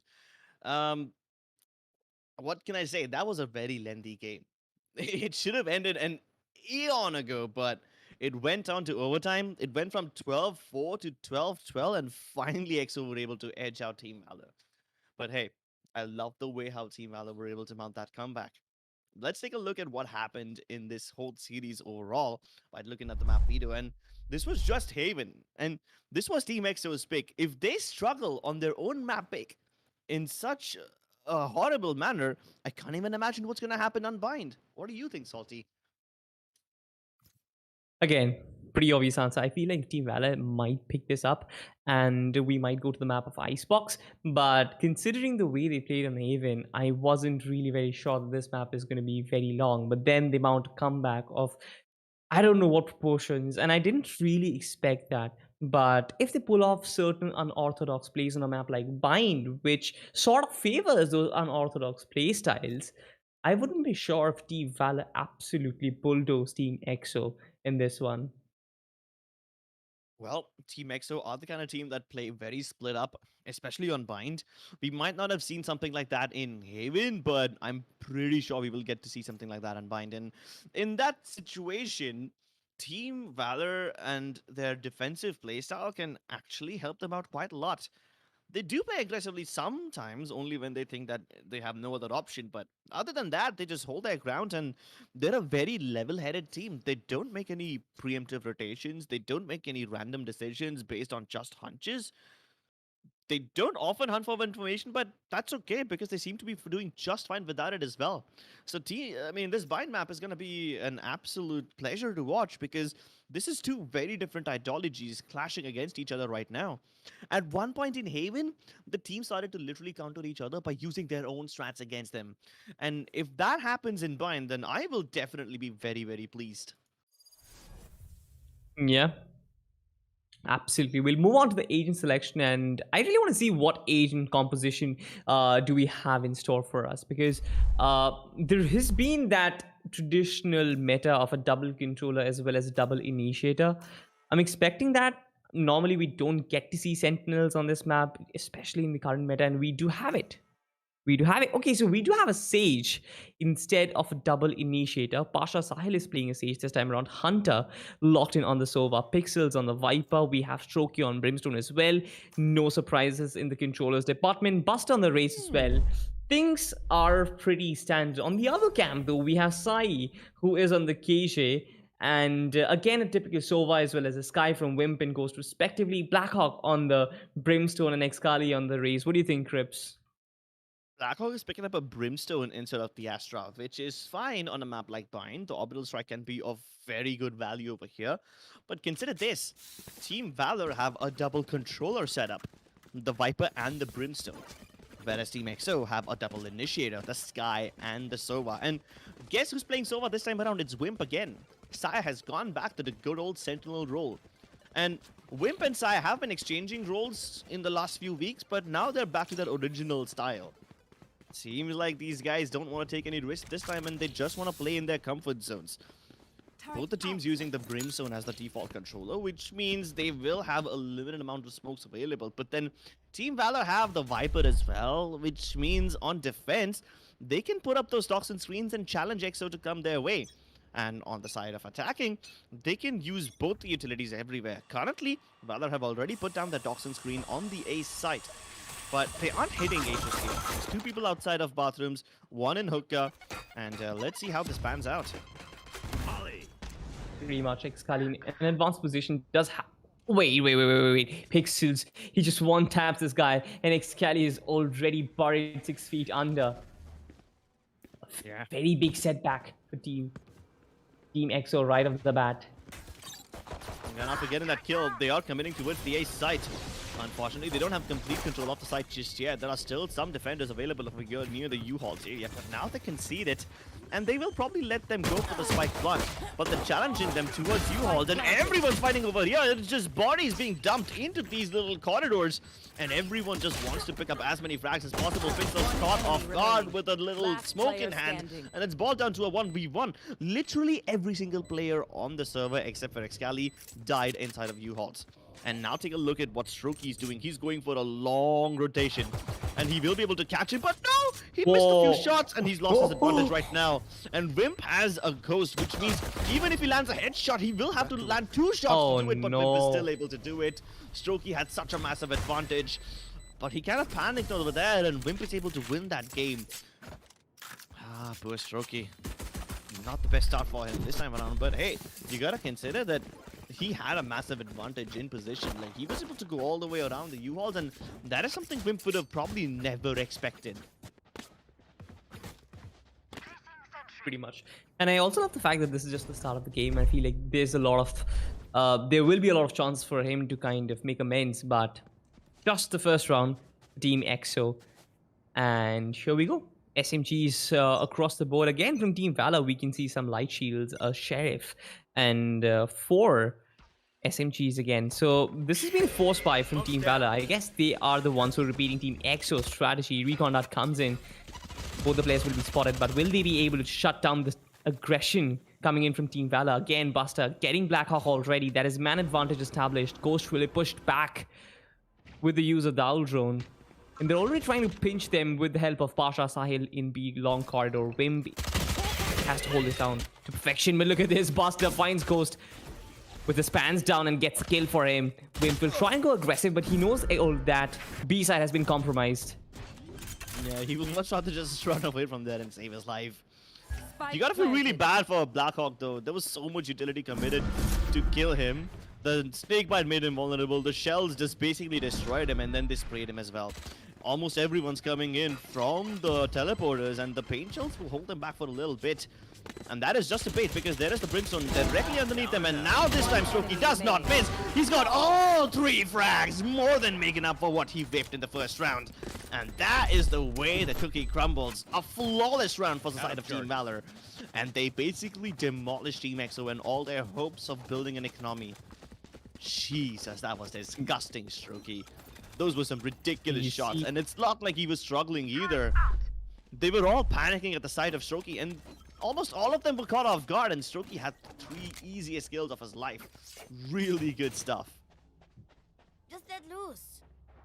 I mean, I wouldn't say those were easy, per se. I mean, it was a 1v3 after all, and he had the chance to make amends, and he did. You see, I said that. He will do it. I believe in him, but of course, this time around, Team Valor starting to make early progression. They are sending a player towards Hookah. They also have sent 2 players down Showers as well. The toxin screen has been placed already, but Buster gets a frag on Blackhawk. This means the B side has been compromised yet again. Sireens pushes up. Showers gets 1 frag, but that's okay because the B side is completely empty. Look at this though. Pixel will try and stab them in their back. Try and get a frag from where they least expect, and he will get it. That's the typical EXO style. If they're starting to lose control of B, they will push out of bathrooms. You know, just to have a little bit of sense of control. But very good shot from Ghost. Unfortunately, wasn't expecting Pasha Sahil to be on top over there. But yeah, this is something that you will see from Team EXO again and again. Look at how they decided to push out of bathrooms this time after losing B. They don't want to lose control of each and every part of the map. That's what Team EXO usually do. If they're losing one part, they will take control of somewhere else. And sure, they were able to get a kill towards bathrooms, but then it was Pixels who decided to be very, very cheeky and catch them in the middle of their rotation. Stayed inside that sky smoke, and the moment it faded, he was able to catch the raise in the form of Excali off guard. And now, things are back to square one. Team EXO have better weapons. Unfortunately, Sai and Blackhawk don't have heavy shields, but I think that should be fine considering they're up against just a bunch of Spectres. Yeah. No action as of yet. Just some utility being dumped in here and there in Shahs. But they do have spread themselves up. I mean, look at this. There are 3 guys in the B side right now. Excited pushes up yet again, fails to get a kill for himself. But Sai evens things up a little bit. A 1-for-1 frag. Sai yet again pushes up. He will try and single out this duel against Pixels, and he will win this one for himself. That's man advantage established. Risky from Buster, but he actually wins that one against Blackhawk. Good stuff from him. The Seekers invested, but that is a very early investment right now. 3v3. But no map control for Team Valor as of yet. Yeah, but at least they have some picks. So that's good. And, you know, in a 3 versus 3 situation, the round always favors the attackers, because now look at this. Team X are forced to split up right now. There's only 1 player on B in the form of Coast. And if all 3 players of Valor hit him at the same time, it will be very difficult for him to hold on to this area. At least he's now got early information, so he can probably tell one of his teammates to start rotating already. But no rotations coming in just yet. Surprising, actually. Didn't really expect that to happen, but Buster gets some sort of control. Ghost has been pushed back, and now he has been completely locked out of sight. Will reinforcements come in? I think that's a bit too late. Pasha Sahil just holding this angle side. Yeah. Absolutely nothing for them. 3v3. Yeah. I think they just wanted to make sure that they don't lose men all by themselves, but this lockdown has been instantly negated. I love the fact that Pasha Sahil just drives by everybody over there. But Prim sprays on one, turns it into a 1v1, 1 bait revive. Will he be getting the stage? He gets the stage. He gets Hunter as well. Wim gets a quad. And he rescues Team EXO out of dirt over there. Very good stuff on the side of Wimp. He was able to pull off that clutch successfully in the pistol round. Now he succeeds again. And Team Valor must be very, very disappointed. They had such a good advantage. They had Ghost all by himself over on the B site. And Ghost also realized that it's pointless to fight them. So he would just much rather let them have the site, let them go for the plant, and then heal up Sai, let Sai put his lockdown, and then they all play together in retake, right? And that was the plan, which would have been able to work very nicely. But then Team Valor just pushed him towards elbow, destroyed the lockdown, and all of a sudden it was an impossible 1v3 clutch situation for Wimp. And he pulled it off. He wins the 1v3. Like, how would you expect that to happen? What? No. How does Pixel survive that one? Excali was able to see him first. Pixel was coming out of the smoke. The off angle held by Excali should have gotten him the kill, but he's just not having a good day. Excali and Blackhawk both sitting on 0 frags right now. This is just a very unfortunate start for the side of Excali, but I think he will be able to cover it up later on. At least Wimp is stepping up every now and then, so that's something. Yeah. Buster pushes back. I guess they're trying to hit the A side, but do they have control enough? That's the question. Both the EXO players have been pushed towards showers. They might actually want to set up a backstab as well. But no frontal offense. Look at this. 2 players from the B side. They're trying to backstab way too slow. I don't think that backstab will be in time. And here comes a Viper Spit. That's half side being given away already. Yeah. The most that Team EXO can do right now is maybe find one through the Viper Spit. Sai is able to kill Pasha Sahil. And that will make sure that they don't have bottom control. But the orbital strike, that changes things. And oh my goodness, on the back of that orbital strike, they're getting all these kills. Even the showstopper has been committed. The showstopper won't get much done, but at least they're able to pick up all the kills with the guns. So many ultimates invested in this one single round. And Team Valor, they used the Viper Spit, the orbital strike, and the showstopper.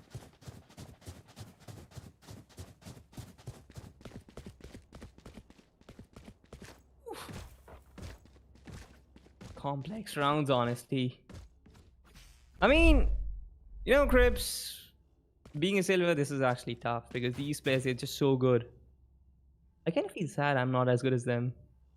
It's completely okay, man. You didn't expect No, it to be as good. I mean, I'm gonna have a Reddit thread. Iron caster, why this guy is casting, but it's okay. It's okay, fine. Well, all these opening frags going in the favor of Team Valor, and that's actually very nice. because this was just an eco, and I would have hated if Team EXO would have been able to get all these eco frags. Strokey almost got killed there through the sky smoke, but that's completely fine. The Molotov does not land deep enough, and Blackhawk will still have a line of sight onto them. Probably can one tap a couple of players, but he's the last man standing now, so these will just be consolation frags. And once again, Team Valor are starting to make a comeback. They finally, you know, put 4 rounds on the board, and this back and forth affair might just end right now because Team EXO have a bye. Now, consider this. Historically, whenever Team Valor have started to go towards the A side, they've always been able to get picks towards bathrooms. Whether they get picks towards A short or not, it doesn't really matter because you've got at least one of those areas under control. And while they do it, they also have like one player positioned towards hookah, so that kind of messes up the rotations of Team EXO. That's a pattern that I have seen developing over the last 6 rounds. Team EXO need to do something to change that pattern. And that's probably why Sai is playing aggressively towards bottom this time around. He's changed up his position. Blackhawk used to be playing, Blackhawk usually was playing towards the hookah area, but now Excali is present over here. So this little change up from the side of Team EXO might just help them. But, you just need to dodge this Hunter's Fury, and both the Hunter's Fury are going back and forth. It's a laser versus laser showdown, and while everyone on the server is busy dodging these shots, Excali goes ahead and picks up 2 for himself. Those are his first 2 rounds of the game, by the way. First 2 kills of the round of the game, by the way, yeah. Turrets destroyed. What? Really? I didn't see that. Wait, what? Sai, he actually finds a pick on pixels with Strokey. Gets straight. Brimstone versus Brimstone. An old man showdown. He comes out of it. Blackhawk backs out, but finally gets Hunter. 1v4 right now. Strokey needs to isolate these frags. Too many for him to kill. Too many players peeking right at him. Too many crosshairs directed towards him. Ghost finds a kill. And nonetheless, Team EXO, they win that round. They win that round comfortably, in fact. Exactly. It was so funny, but both the servers just hitting each other with the laser beams, and while almost everyone towards long was trying to dodge those laser beams, Excali decided to go ahead and murder everybody. He got that instant man advantage for his team, liberating the B site and stopping the assault right there and there. But then Team Valor decided to try their luck towards A, and they failed over there as well because the crossfire was just a bit too strong. 2 kills from Excali, a double kill in the previous round, and those are the only kills that he's been able to get so far, but unfortunately he won't get any more as the bad luck streak continues. He's instantly deleted by Buster. Buster has always able to win these duels towards hookah. Whether it's Blackhawk or whether it's Excali, he's always able to win the duels towards hookah, and that's something that's been working in his favor. Orbital strike will force them back for a little bit, but at least Strokey dies, so EXO still have a little bit of advantage. But they might just let Buster sneak by. Wimp needs to peek right now, and he does instantly deal with him. 2v4, and the flashes are perfect. Team EXO are winning all their duels. The moment I say Buster has been winning all those duels towards hookah, it seems like Team EXO just took it personally. They win all the duels everywhere else. Okay, time for a protein shake. Ooh. Team EXO, they've been doing that like for quite a while right now, but honestly 4-4 is a very respectable scoreline for what we have seen so far. We've seen really special stuff, unorthodox stuff as of yet, and I just want to keep this forward, I guess. Maybe we can have another overtime this time. Oh my god. If that happens, then I think everyone in the chat will be either very frustrated or very happy because they get to see their favorite teams go up against each other in overtime 2 maps in a row. And if Valor win this one, then we're going to have an extremely lengthy game on our hands. Uh-oh. Looks like Excali doesn't want to have a lengthy game. He wants to make short work of this, and he's found 2 players like this. Might have been able to get a second, but Hunter cuts his killing spree short before it gets out of hand. 4v4 right now. And just like you mentioned, there are picks, but Team Valor, they've been struggling to break this Valor defense part. Look at this, Sai already pushing up, and I guess he might find Pixels off guard. Even if the Brimstone doesn't find Pixels, I guess Sai will on the backstab. I called it out a little too early. Yeah, 11 HP, he almost had him.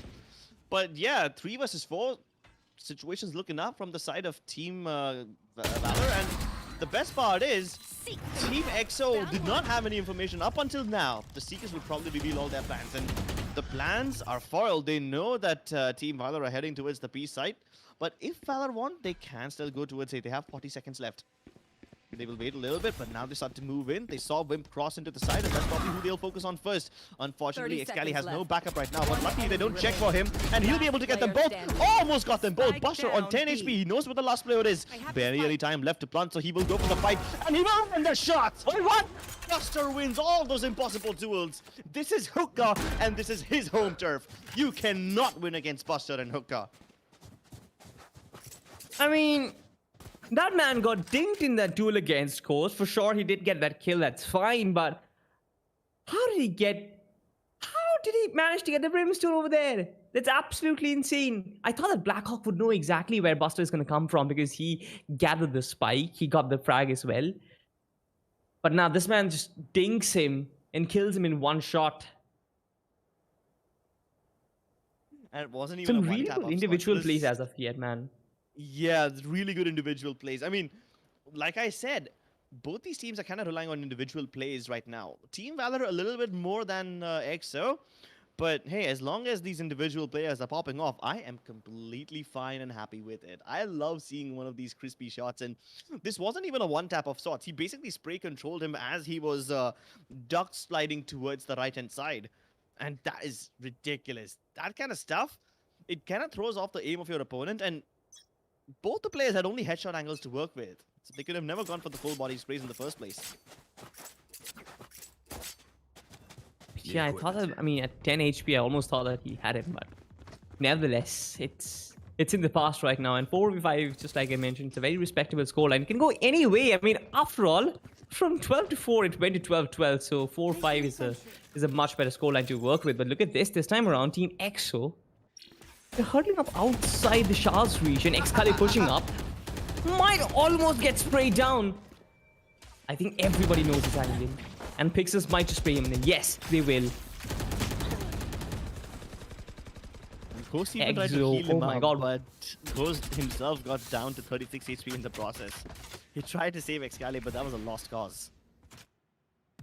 I feel like they've been doing this time and time again, right? Sai has been pushing up Charles for quite some time right now. And Team Valor, they have been conditioned to thinking that Team EXO might push up. This gives them some early advantage. Sure, for Team EXO, there's some real estate to win. For them, it might give them some edge in terms of map control, but it also comes with the risk of losing your players early and keeping your main site empty.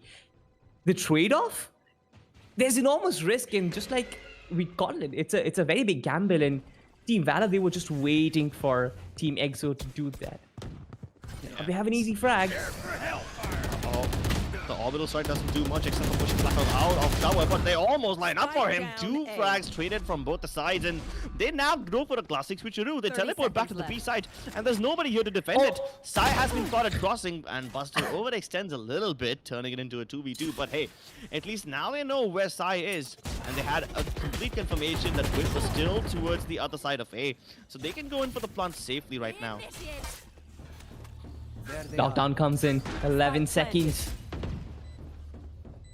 Pixels does have the Viper Spit available, but I don't think he's going to use it right now. Might try and use it as an insurance policy, but look at the lockdown. I mean, he will be forced out, right? And Sai gets in good position, but Shoki comes in. He taps Sai, and through the woodworks, he finds Wimp as well. Right, He's like the full stop to a sentence. Yeah, he's a full stop. He's the showstopper himself. I mean, he's furious. The mistake he made in the pistol round, he's more than making up for it. And consider this, in a 2 versus 2, Team EXO knew exactly where their enemies were. They knew one's towards Long, one is towards Hookah. But did they expect Strokey to take them both down? Not at all. Definitely no. He's winning these duels like it's anybody's business. Him and Pixels are just basically top ranking for the entire server right now. True that. True that. But Buster, time and again, he has been pushing up this lane, but he's found rather success in Hookah, honestly. Just utility. Angle again, but if he does it, there will be 2 people to, you know, peek him this time around. They put 2 people in Hookah specifically to deal with Buster. Oh, but this time Strokey's here. to One back goes him up. down. Yeah, and here comes the showstopper. I'm pretty sure Excali is terrified right now, but the judge comes through and he gets Buster. There is one ultimate being absolutely cancelled. Oh my goodness, a 1-for-1 trade, but that's enormous because that is one big ultimate, an 8-orb ultimate being completely rendered useless. Now, where do they go? Team Valor trying to hit the B side, and Blackhawk gets a headshot on Pasha, makes it a 3v3, and he knows exactly where the players are. Excali knows exactly. Black Pixels is going to be outside. Hookah gives away the sound cube. Blackhawk in prime position. 30 Strokey seconds and Blackhawk staring at each other through the woodworks, but no spray comes through. They might actually try and hit the A side, but there is defense on the A side as well. There's no time to go to Cyan the A went site. more than it. Uh-oh. Blackhawk gave away a sound cue, and he still wins the duel against the Brimstone. That's it. They don't have any more time left. Last Hunter needs to player go in standing. very quickly right now for the spike 10 plant, but he seconds won't be left. allowed. There's defense in Hookah. He will be forced to plant inside, but now they're trying to push him, and they're just hoping that they peek them one by one, but no, everyone will spray him down at the same time, and Team EXO are still in this. Last round. They might have before the lost quite a switch. lot of rounds, but going into the last round of the half, they have a chance of bringing it back to a 6-6. I mean, There. considering their playstyle, I never really thought that they were out of control. Right? They sure were losing rounds, but it was really, really close. Most of the rounds, you remember that round when Ghost was taken down in a 1v2 situation. Not Ghost, I guess it was... Whatever it is, I guess it was Blackhawk who was taking down the 1v1 situation. Most of the rounds really went down the wire, so it's not really EXO being completely outplayed in typical fashion. It's more like both the teams are really playing this down the wire. Deploying drone. Team Valor, they better keep up the ante because we have seen Team EXO struggle a little too much in the later half of the first game, or rather the first map. They cannot really let their foot loose in this one. Look at this though, Team Valor, they really want to make their way in, and Buster already finds his way inside Beams with the charge. Here comes the Hunter's Fury trying to clear out the default angles, and I can see Will gets side, doesn't get the kill. Yeah, but they still have the Viper Spit. Oh, no, wait, they don't have the Viper Spit online anymore. They have no utilities available. There is a revival, and now there's an orbital strike as well. They use the orbital strike towards the bathroom area so that they can at least get some cover from Wimp. And with this, they will be able to revive Buster. I really wish if he revived the Viper, though, then they would have been able to get the pit. Viper had his ultimate ready, but that doesn't really matter because Strokey's hitting all those shots. And they have a 1v3 on their hands right now. Poor Excali has not been feeling himself in bind, but he's now trapped in the situation and he needs to deliver. Spike planted. He always can. He does have those two satchels to work with. A full armor, full HP, and a full chamber. What more does he need? Gets one, almost gets a second, but has been double peaked. 5-7 a scoreline. I feel like this half has been really, really entertaining. Most of the rounds involved some tricky play. Not just tricky play, but also some individual brilliance. And on the back of it, we got to see some really, really crazy rounds where it was either a 1v1 or a 1v2 at the end of it all. For sure, teams are yet to establish dominance, but I feel like 5-7 the scoreline. At this point, even Team EXO can come back. There's no doubt about it. If they manage to stitch some good rounds in this attacking half. But I really want to see what their approach towards their attack is going to be like. They do have that double initiator setup. So what sort of an intel gathering mission do they go on? What sort of an entry do they take inside? There's a lot of questions that are yet to be answered. Yeah, but the difference over here is when Valor were on the attacking side, they have the Viper and the Brimstone, so they can go ahead towards any of the areas that they want using cover, and they will still have utility left to go ahead in the round later on when the actual execute is coming through. This time with only one controller on their side, the moment Blackhawk uses his Sky Smokes, it's kind of telegraphed about where you want to go. So they will have to make sure that Blackhawk stays alive up until the very end, and he makes each and every one of his smokes count. They will probably try to play for picks. That's usually what the EXO playstyle is like on any map. But like I said, the moment EXO try to play for picks, Valor just does not peek. They don't give them anything. They give them no information. They give them no peeks. They don't fight them.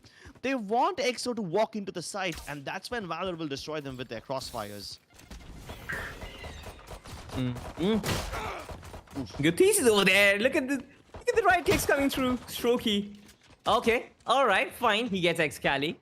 That's about it. That's something which I do in my games because I can't aim. I just go for the right kicks. But let's see if Pixels can find another one. most of the players in lamps. There's a lot of real estate that has been given already. Wimp getting so much control. Look at him getting all the kills his way. Now the spike has been planted. Sai actually gets one with the turret. Yeah, everyone on funny the for side of Hunter. Team Valor was very low. I mean, they made contact with B first and dinged a couple of players, but when Strokey player moves inside over standing. here, it's a death trap. There's 3 people inside U-Halt, and Pasha Sahil can't really do much. He's just hoping that they peek him individually one by one, but that's just not happening from the side of Team EXO. They don't make mistakes like these. The fact what worked for Team EXO was that they managed to dink quite a lot of people from the side of Team Valor before they even went in. And yeah, sure, Excali died right at the start, but then they already made contact towards B and dealt quite a lot of damage to the side of Team Valor. So that's how Wimp was able to pick up those 2 kills when he's inside of U-Halt. And with this, Team EXO win the pistol round, and this was super important. I mean, I'm pretty sure that EXO would have force spot in this round, whether or not they won the pistol, but now that they have the pistol, at least Valor can't put up much of a fight. They definitely can't, but I guess we've seen a lot of miracles as of yet. I'm not really. I wouldn't be surprised if Buster clicks and heads and Strokey can execute some straight downs. Look at this, the Ghost. His position has been given out. The Tiger. There is backup for Strokey as well. The Frenzy can certainly do a lot of damage. 2 people and yes, exactly. I mean, you knew it, right? Valor, they were supposed to do something crazy. Sai, he gets a consolation frag, but has been brought down to 30 HP. Even Wimp is low at this point. It's a 3v4 for sure, but look at the 2 players of Team EXO. They're basically half-blood princes at this point.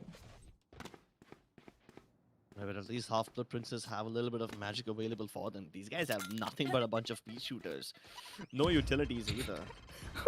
And none of these players are, the magical ability kind of people in Valorant. One They're not enemy like remaining. your Phoenix or, the other Radiant people. They're humans with abilities. Brimstone has a satellite for himself.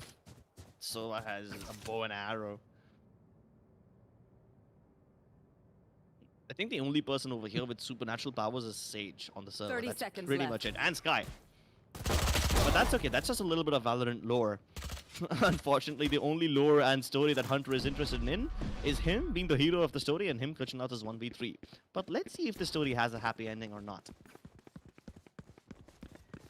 No time. 10 seconds on the clock. 10 seconds left. I mean, of course, the spike is going to go down and Hunter doesn't have the SMG to work with, but Doesn't have a head yeah, I on the mean,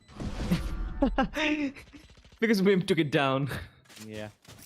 7-7, and luckily for Team EXO, they managed to avoid quite a lot of damage. They only, gave up 2 kills, which is good. They will still be able to retain most of their Spectres, and the 2 remaining players can upgrade to Phantoms and Vandals and whatnot.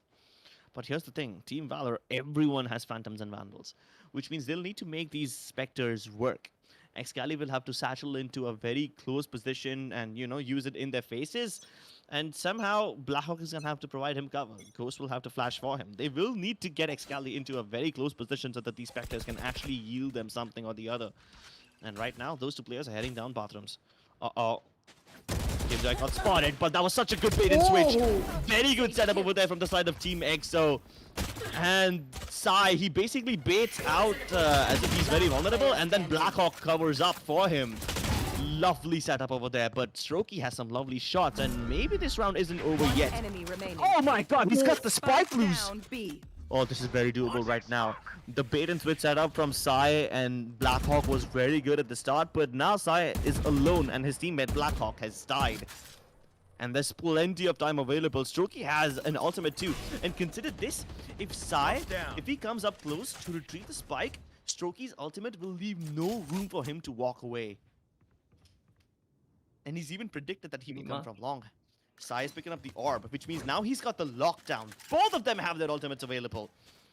As soon as the lockdown goes up, he knows that Strokey will use his he will use his orbital strike, and he wants him to use his orbital strike. 30 seconds This left. lockdown was a sacrificial lockdown. He wanted to bait out this orbital strike so that he can at least recover the spike, but now it just boils down to a 1v1 aim battle, and none of them are looking too healthy.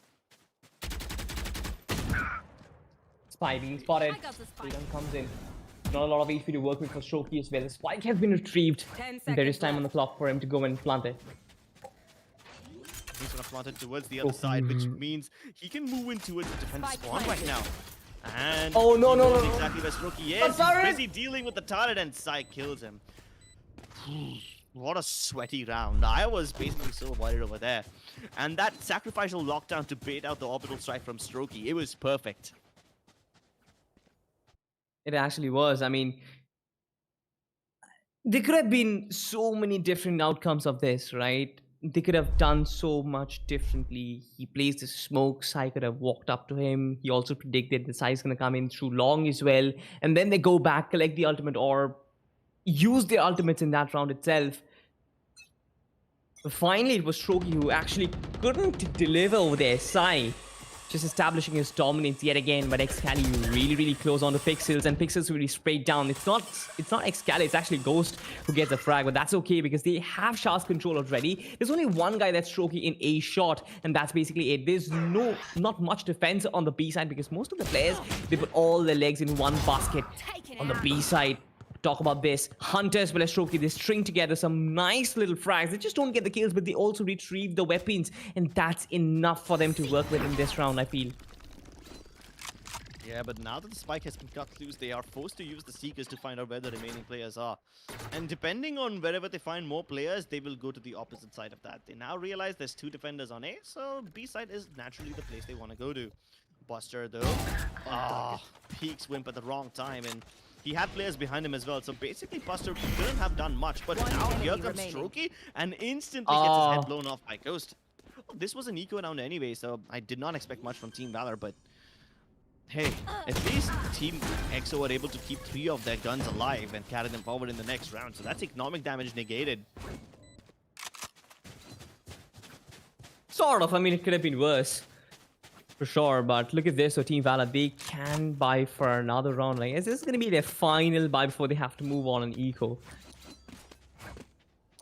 This is all high risk, high reward gameplay. Yeah. Team Valor are sitting at max loss bonus. And sure, they will be able to buy Spectres after this, but what good is it against a bunch of Phantoms and Vandals? They had to eco for so many rounds, and at this point, EXO finally have the lead. Consider this was a 7-5 half in the favor of Team Valor, but now, oh my goodness, Sai just spraying them both down? That is disgusting. We definitely missed the kill, but the kill feed there did tell us that Sai was an absolute beast over there. All these players will try and funnel down from CT area, which basically means that Sai once again has another avenue to just spray down upon more people and get some more kills. Sadly, the shock dart definitely will connect on the spike, but not connect on any particular player. No damage dealt, and most of the players from Valor, they just fall back and try and save their guns. I mean, I love the fact how Sai terrorizes the opposition. He tears the A defense apart in such a way that the other 3 players are forced a fallback. And now he's just hurting them even more. He gets a 3rd, he gets a 4th. He not only gets a round for them, but also destroys the economy, their backbone, and the emotion. He plays with them. And it's such a disrespectful move, and you've been revealed by the recon dart, but you're still able to walk around, swing, and headshot the other guy on the other side. It's like no respect gaming right now for Sai. These are all frags which he had no... Yeah, these are all frags which he had no business winning. He did not even need to go ahead and hunt down Team Valor. But they still do it. That's just... I mean, if this is not disrespect, what is it? You tell me. Possibly a quad K, but nonetheless, Sai again aggressing forward, Excali again aggressing forward. Now, the defensive setup isn't really anything special, right? For sure, there are like 2 players in the A side, 2 players on the B side, 1 player is just shuttling between both them, and once you just basically open up one side, you have it for yourself. There's nothing really special about it. And Team EXO, they aren't really required to do something special to break it as well. Yeah. All they need to do was avoid special frags by Sai, and unfortunately, he's been delivering all the first bloods in every round. He picked up double in the last round towards A. This time gets an opening frag towards B. And that was on Hunter too. Hunter is a very important player because he's got the Hunter's Fury now. And that ultimate could have, you know, stopped the spike from going down. But without that laser Yeah. beam, they can't do much. At least they can revive Hunter, but Oh no. this one is a bit too late. They're not even concerned about him anymore. Hunter, he tries to go ahead with the ultimate, tries to deny the plant, but Excali with that little showstopper can't 30 find seconds much. left. Unfortunately, it's still a 2v3 and Spike Buster, planted. he's looking very aggressively towards all these corners, but he's not finding anyone. Needs to go Last ahead and isolate player these standing. frags, but unfortunately it's a bit too late. Excali does get revealed, but to what end? Hunter doesn't have his backup anymore, and they both double peek him. Once again, EXO, they're taking these fights after the spike has gone down. They don't need to pick up these fights, that's the funny thing, but they still do. They want to take the battle to Valor, and they want to not just break their rounds, but they want to break their morale as well. Yeah, I mean, I love the fact that Team Valor tried to sort of resist that, but just like you mentioned, Hunter was taken down, so therefore there was no Hunter's Fury available. For sure, we get to see a lot of ultimates in that round. I believe we saw a lockdown, we saw a showstopper from Excali. We got to see one Hunter's Fury. I believe it was from Vim. No, it wasn't from Vim. We didn't see any Hunter's Fury. But I mean, overall, it was a pretty expensive round in terms of ultimates. This time around, look at this though. Team EXO, they just want to brute force their way in from B long in one single siege wall. I don't think that would be enough to stop them in their tracks. There's a Viper's screen as well as an insurance policy, but that's about it. Yeah, but they will probably wait for this Viper screen to go down. I've got your They're trail. already using the preemptive utility to clear out all the corners, and the sequence is really basically everything they need. Excali jumps right into Buster's crosshair, but hey, the crossfire is still intact. Buster, he still got backup in the form of Pasha Sahil, and Hunter also arrives to help him out, but no, Pasha Sahil can't do anything anymore. He's been shut down by the smokes, and the two players on the side, they've been destroyed. Now all that Pasha Sahil can do is probably wait for some timing, but unfortunately the moment he tries to go in, the alarm bot will stop him. Planted. Strokey with the Sheriff, he's trying to find two players off guard, and this time he doesn't miss, despite his work in the favor of Team EXO. player And standing. Strokey delivers yet again. Blackhawk whips those shots, and those Sheriff shots are just so precise. He strikes twice, and Sai can't do anything to stop them because he's very low on HP, and he even gets taken down with the screen. Wow, Valor are actually starting to mount a comeback. They deny the map point to Team EXO. And this is their first round in this entire half. So, yeah, Team Valor will definitely be breathing a sigh of relief. They lost 6 rounds in a row in the second half, and that would have been a disaster if they couldn't stop this. Considering that this is their home turf, considering that Team Valor is exceptional on the map of mine, I didn't really expect Team EXO to get so many rounds back to back. Right, they were winning rounds consecutively, and the attacks and the executes were literally perfect. Now, when you expect a team to have a home turf, you expect them to have a very good defense, right? Sure, attack is sort of reactive to what the defensive setup looks like from the opposite team, and Team Valor, it looks like they're the ones who are catching up to Team EXO and not and it's not the other way around. Finally, just like you mentioned, they do stop Team EXO from just rolling away, and here comes the Viper Spit as well. That basically means they have been tunnel vision to go to the B side. Yeah, but the funny part is Excali sneak he snuck past the Viper's bed. They don't know that he's inside U-Halls now. And now EXO can do whatever the hell they want. They can go towards B as well if they want, and it won't matter. Because Excali's position is still unknown, but now Blackhawk's ultimate destroys that Viper's Pit, and Excali now is activated. He tries to get a couple of kills, but unfortunately, he will be put to an end before he can do anything else. But Sai takes Excali's place. Whatever Excali couldn't do towards U-Haul, Sai does it, and now he's got the advantage for his team. Hunter and Pasha Sahil in a 2v3. And these sky smokes are very weird. They will force them to peek around the other side, or even worse, funnel them into its U-Hauls. That's a place they don't want to go to. Fortunately, they have heard the sound cue, so now they know exactly where Hunter is, but Blackhawk... Some sort of Shah's control. They will try and move further, but... They do up a situation, and Wimp clutches it again and again.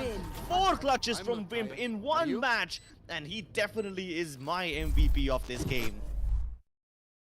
Why just yours? I mean, mine as well, because I feel like Wimp really excels in this role of Sova, right? He is the man to give you information. He's the man to clutch your rounds out, and I feel he has done this time and time again. But I feel like there has to be credit where it's due. I feel like Sai has done an enormous job with the KJ in this one. Those Yeah. early picks, those map controls, and also the way he was stringing those backstabs together. Not just Sai, I feel like there were a lot of players who were really excelling in those backstab roles. And overall, it was a good showing for Team EXO. And well, revenge, they had it.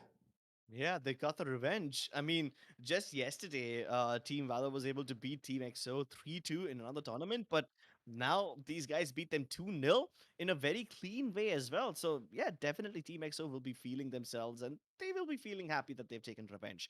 Let's take a look at the match highlights because there were some really cool moments in this game. Unfortunately, you see this 1v1 between Strokey and Wimp. Now, Strokey kind of whiffed over here, and Wimp was able to clutch. Wimp was able to clutch many more rounds later on as well, but then Strokey also stepped up with his Sheriff in the last few rounds of the game. In fact, in the very In the next very round, next Strokey round. will make out. Yeah, Yeah. exactly. In the very next round, he will step up with the Sheriff. And what he couldn't do with the Classic, he will accomplish with the Sheriff. A triple kill for Strokey in this round basically got him feeling fired up. Yeah, pretty much. One shot one, two shots two, and a third shot three. I mean, these weren't easy kills by any margin, but we move on. We actually got to see a lot of different sort of executes, like a lot of ultimates being dumped in these B-side executes. But like you mentioned, Wim, I believe he's going to clutch out yet again. He's going to get the Sage first, and yes, after that, he goes for Hunter. He gets a quad for himself and clutches out another round. So, just like you mentioned, he definitely was the MVP, not just the way of getting rounds, but also the way he got some very crucial information for his team to work around. Yeah. So Wimp was the clutch master of this game, and Pixels was basically the guardian of a site. Buster was the guardian of Hookah. I'm just really impressed by Buster right now because every time he fights in that area, he will be able to win. So yeah, that was one recurring trend that was going on for the side of Team Valor, and they had a decent lead in the first half, right? Every now and then, EXO Mm-hmm. will be able to get those opening picks and make it work, but then whenever there was a backstab from the side of Team EXO, Valor were able to deal with it. So yeah, it was like all spears and no shields. Team EXO were barely able to make their backstabs work, but the defenses was still good enough. Now, Team Valor, as we approach the later few stages of the first half, as we approach the last few rounds, you will now start to see a lot more from Buster. And I believe this is probably the round where he was able to clutch it out. No, this is not the round. He's not alive in this one. It was the last round, I guess, or something. So that was a very cool clutch as well. Mm-hmm. And him being relevant in that area time and time again, it just kind of made Team Valor feel super safe. There was a nice bait and switch setup as well over here from the side of I guess Psy and Blackhawk. But in this 1v1 between Psy and Blackhawk, it was just such a lengthy one. And you see how Psy doesn't have his lockdown available now, right? He had like 1 point left for it, so he went ahead, grabbed the black orb, used the lockdown, baited out the orbital strike, and then he just put down the turret over there. And Strokey was already pretty low on health, so there's really not much that he could do. It was honestly sad, but to be honest, Team EXO, the defense was sort of, I would say, readable. Team Valor knew exactly what Team EXO were trying to do, but on the attacking half, it was a completely different story. Team Valor had no answers to what Team EXO were doing, and honestly, it wasn't really much. It was just individual brilliance, getting those early picks, establishing that man advantage, and breaking the site open. It kind of felt like the Team Valor defense looked a little weak, probably looked like it lacked utility and some sort of defense in other ways. But it doesn't really matter because whatever you try and put up against Team EXO, they will try and break it apart. Be it Psy, be it Blackhawk, be it anybody else. That's true. I started to feel like Team Valor might be able to win a few rounds and make a comeback, push this game into overtime again. But then Team EXO with their bait and Yeah. switch setups, it was just so good. Sai, he used that with Blackhawk once. This time he was able to use that as a bait against his Soa. And as we approach the last few rounds of the game, Valor still had a few things left in their bag, but unfortunately, Wimp, the Clutch Master, will pull it off once again. And consider this, Wimp had a Hunter's Fury in this round. You would have expected the Soa to go play towards long and then deny the defuse with the Hunter's Fury, but he did not do that. He actively seeked engagements. He actively went to fight. And that is something that that is something that Team Valor would have never seen coming. And it's those unorthodox moves that got the better of them. This entire game was unorthodox, honestly, and this is something which is not the first time we've seen a final player going for engagements, right? Remember that round in Haven where Sai went for the plant and then went for a wide swing to get the cipher. Yeah, like those are the moments, those are the unorthodox moments which actually won rounds in this entire series. And to be honest, this was an entertaining one, Crips, and. I feel like Team EXO for sure they've gotten their revenge, sweet revenge against Team Valor. But even Team Valor played well. The scoreline doesn't suggest how close both the matchups were. Right, every single round which Team EXO won, even they were pretty close. Like they were down the wire. We almost got to see every single 1v1s, 1v2s. So overall, it was a pretty entertaining affair, I guess. Oh, definitely. It was a very entertaining affair. But, ladies and gentlemen, just to, break this game down even further, we'll be starting with the analyst desk very soon. So don't go anywhere. We'll be right back after a short break. You guys are watching the LG Ultragear presents TEC Gauntlet Season 2, powered by WD Black and AMD Ryzen Radeon.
Welcome back, ladies and gentlemen, to the analyst desk for the LG Ultragear TEC Gauntlet Season 2, powered by W Black and AMD Ryzen Radeon. As we are back, these two guys made a short jog from the caster's desk over here towards the analyst desk. And I'm very surprised here because of what I saw. Initially, I thought that, yeah, it's going to be the side of Team Valor taking it all away because of the fact that they were able to take it down over onto overtime for map number 1. So let's head on down over to the map video screen to get a visual representation of the score lines that I'm exactly talking about here.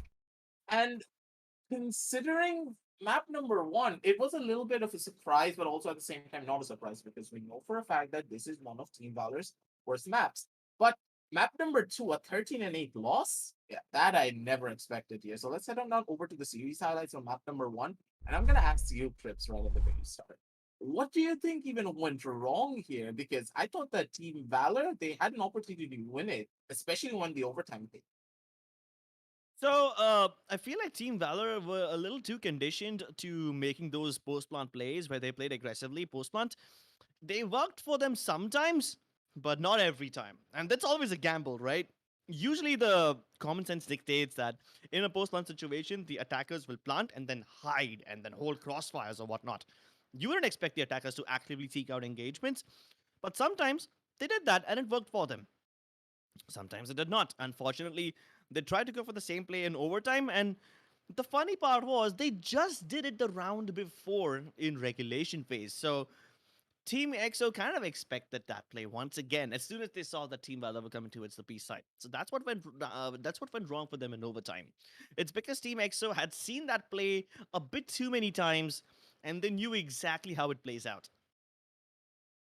Yeah, when you consider that the side of Team EXO, they had a little bit more of an understanding, and right at the very end, they were able to adapt a little bit better in comparison to Team Valor.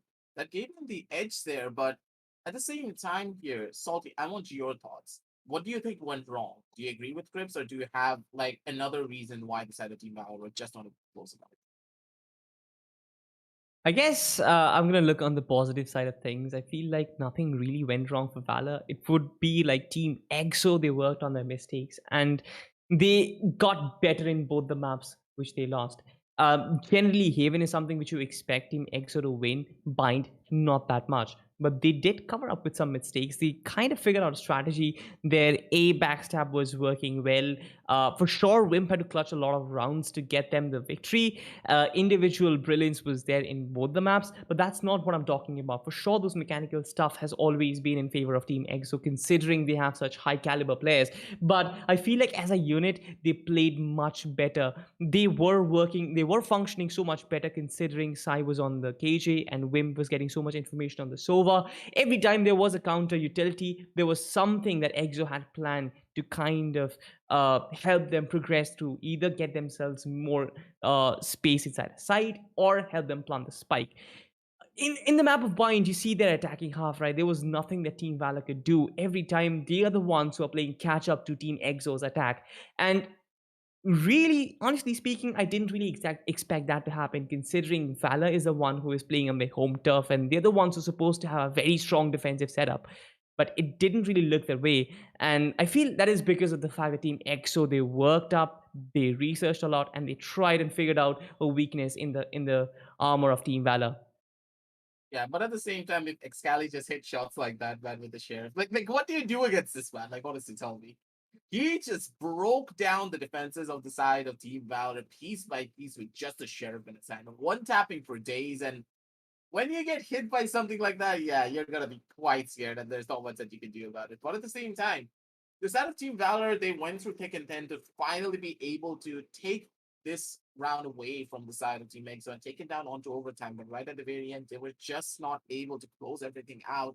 Just as you stated, Yeah. they were able to learn from the mistakes and finally they were able to pounce on it and then stop any form of unorthodox strategies coming on down to from the side of Team Valor. And Team Valor, in a way, they kind of defaulted back to things that normally do work out, a much more control-based playstyle.